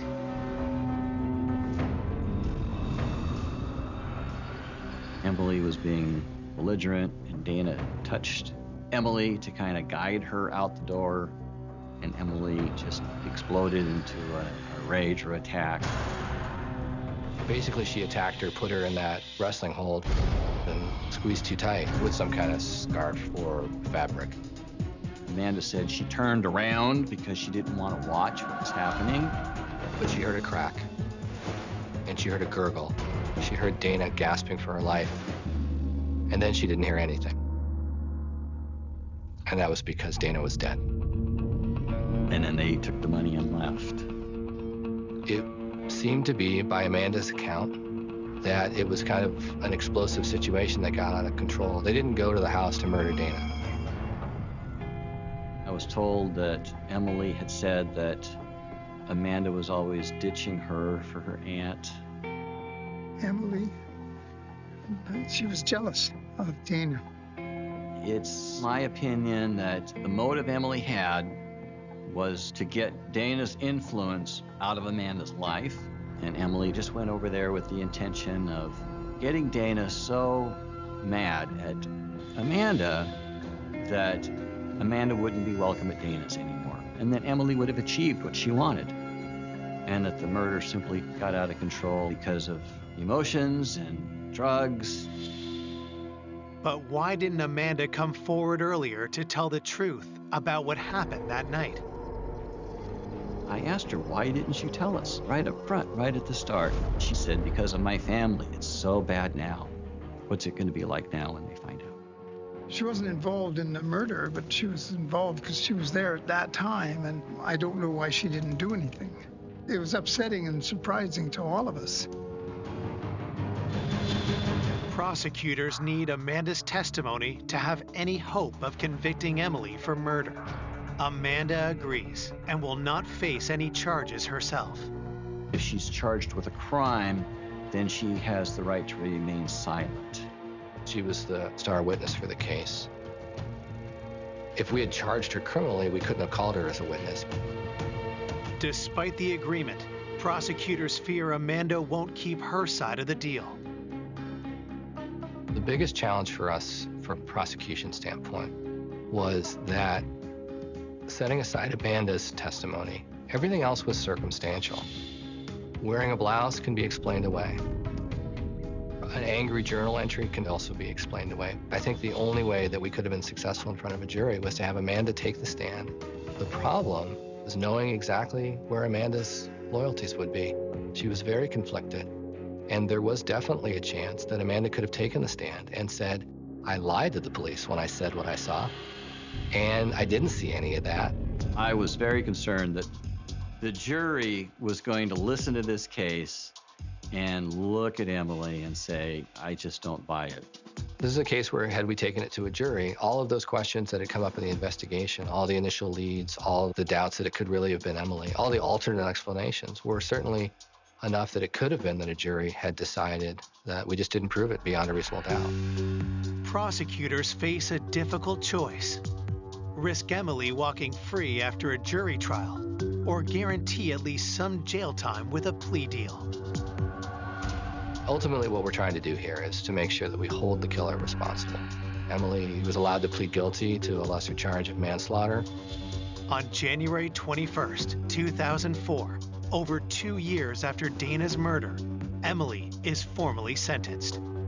Emily was charged as an adult. Her sentence was just under 7 years.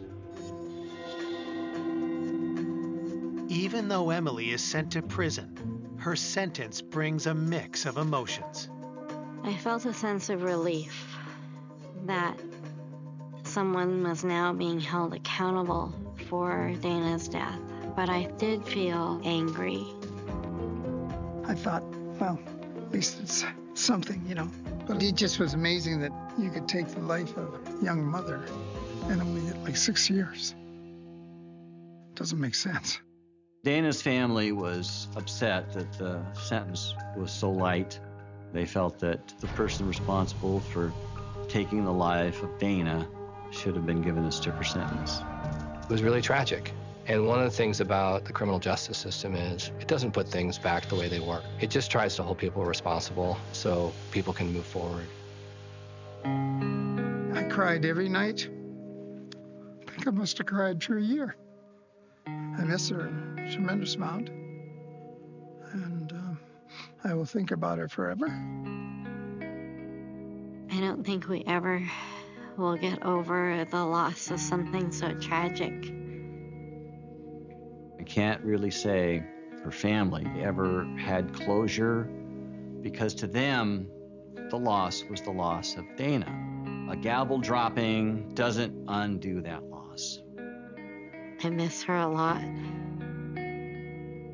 I think Dana would want to be remembered as a loving mother, a loving friend, and a loving child.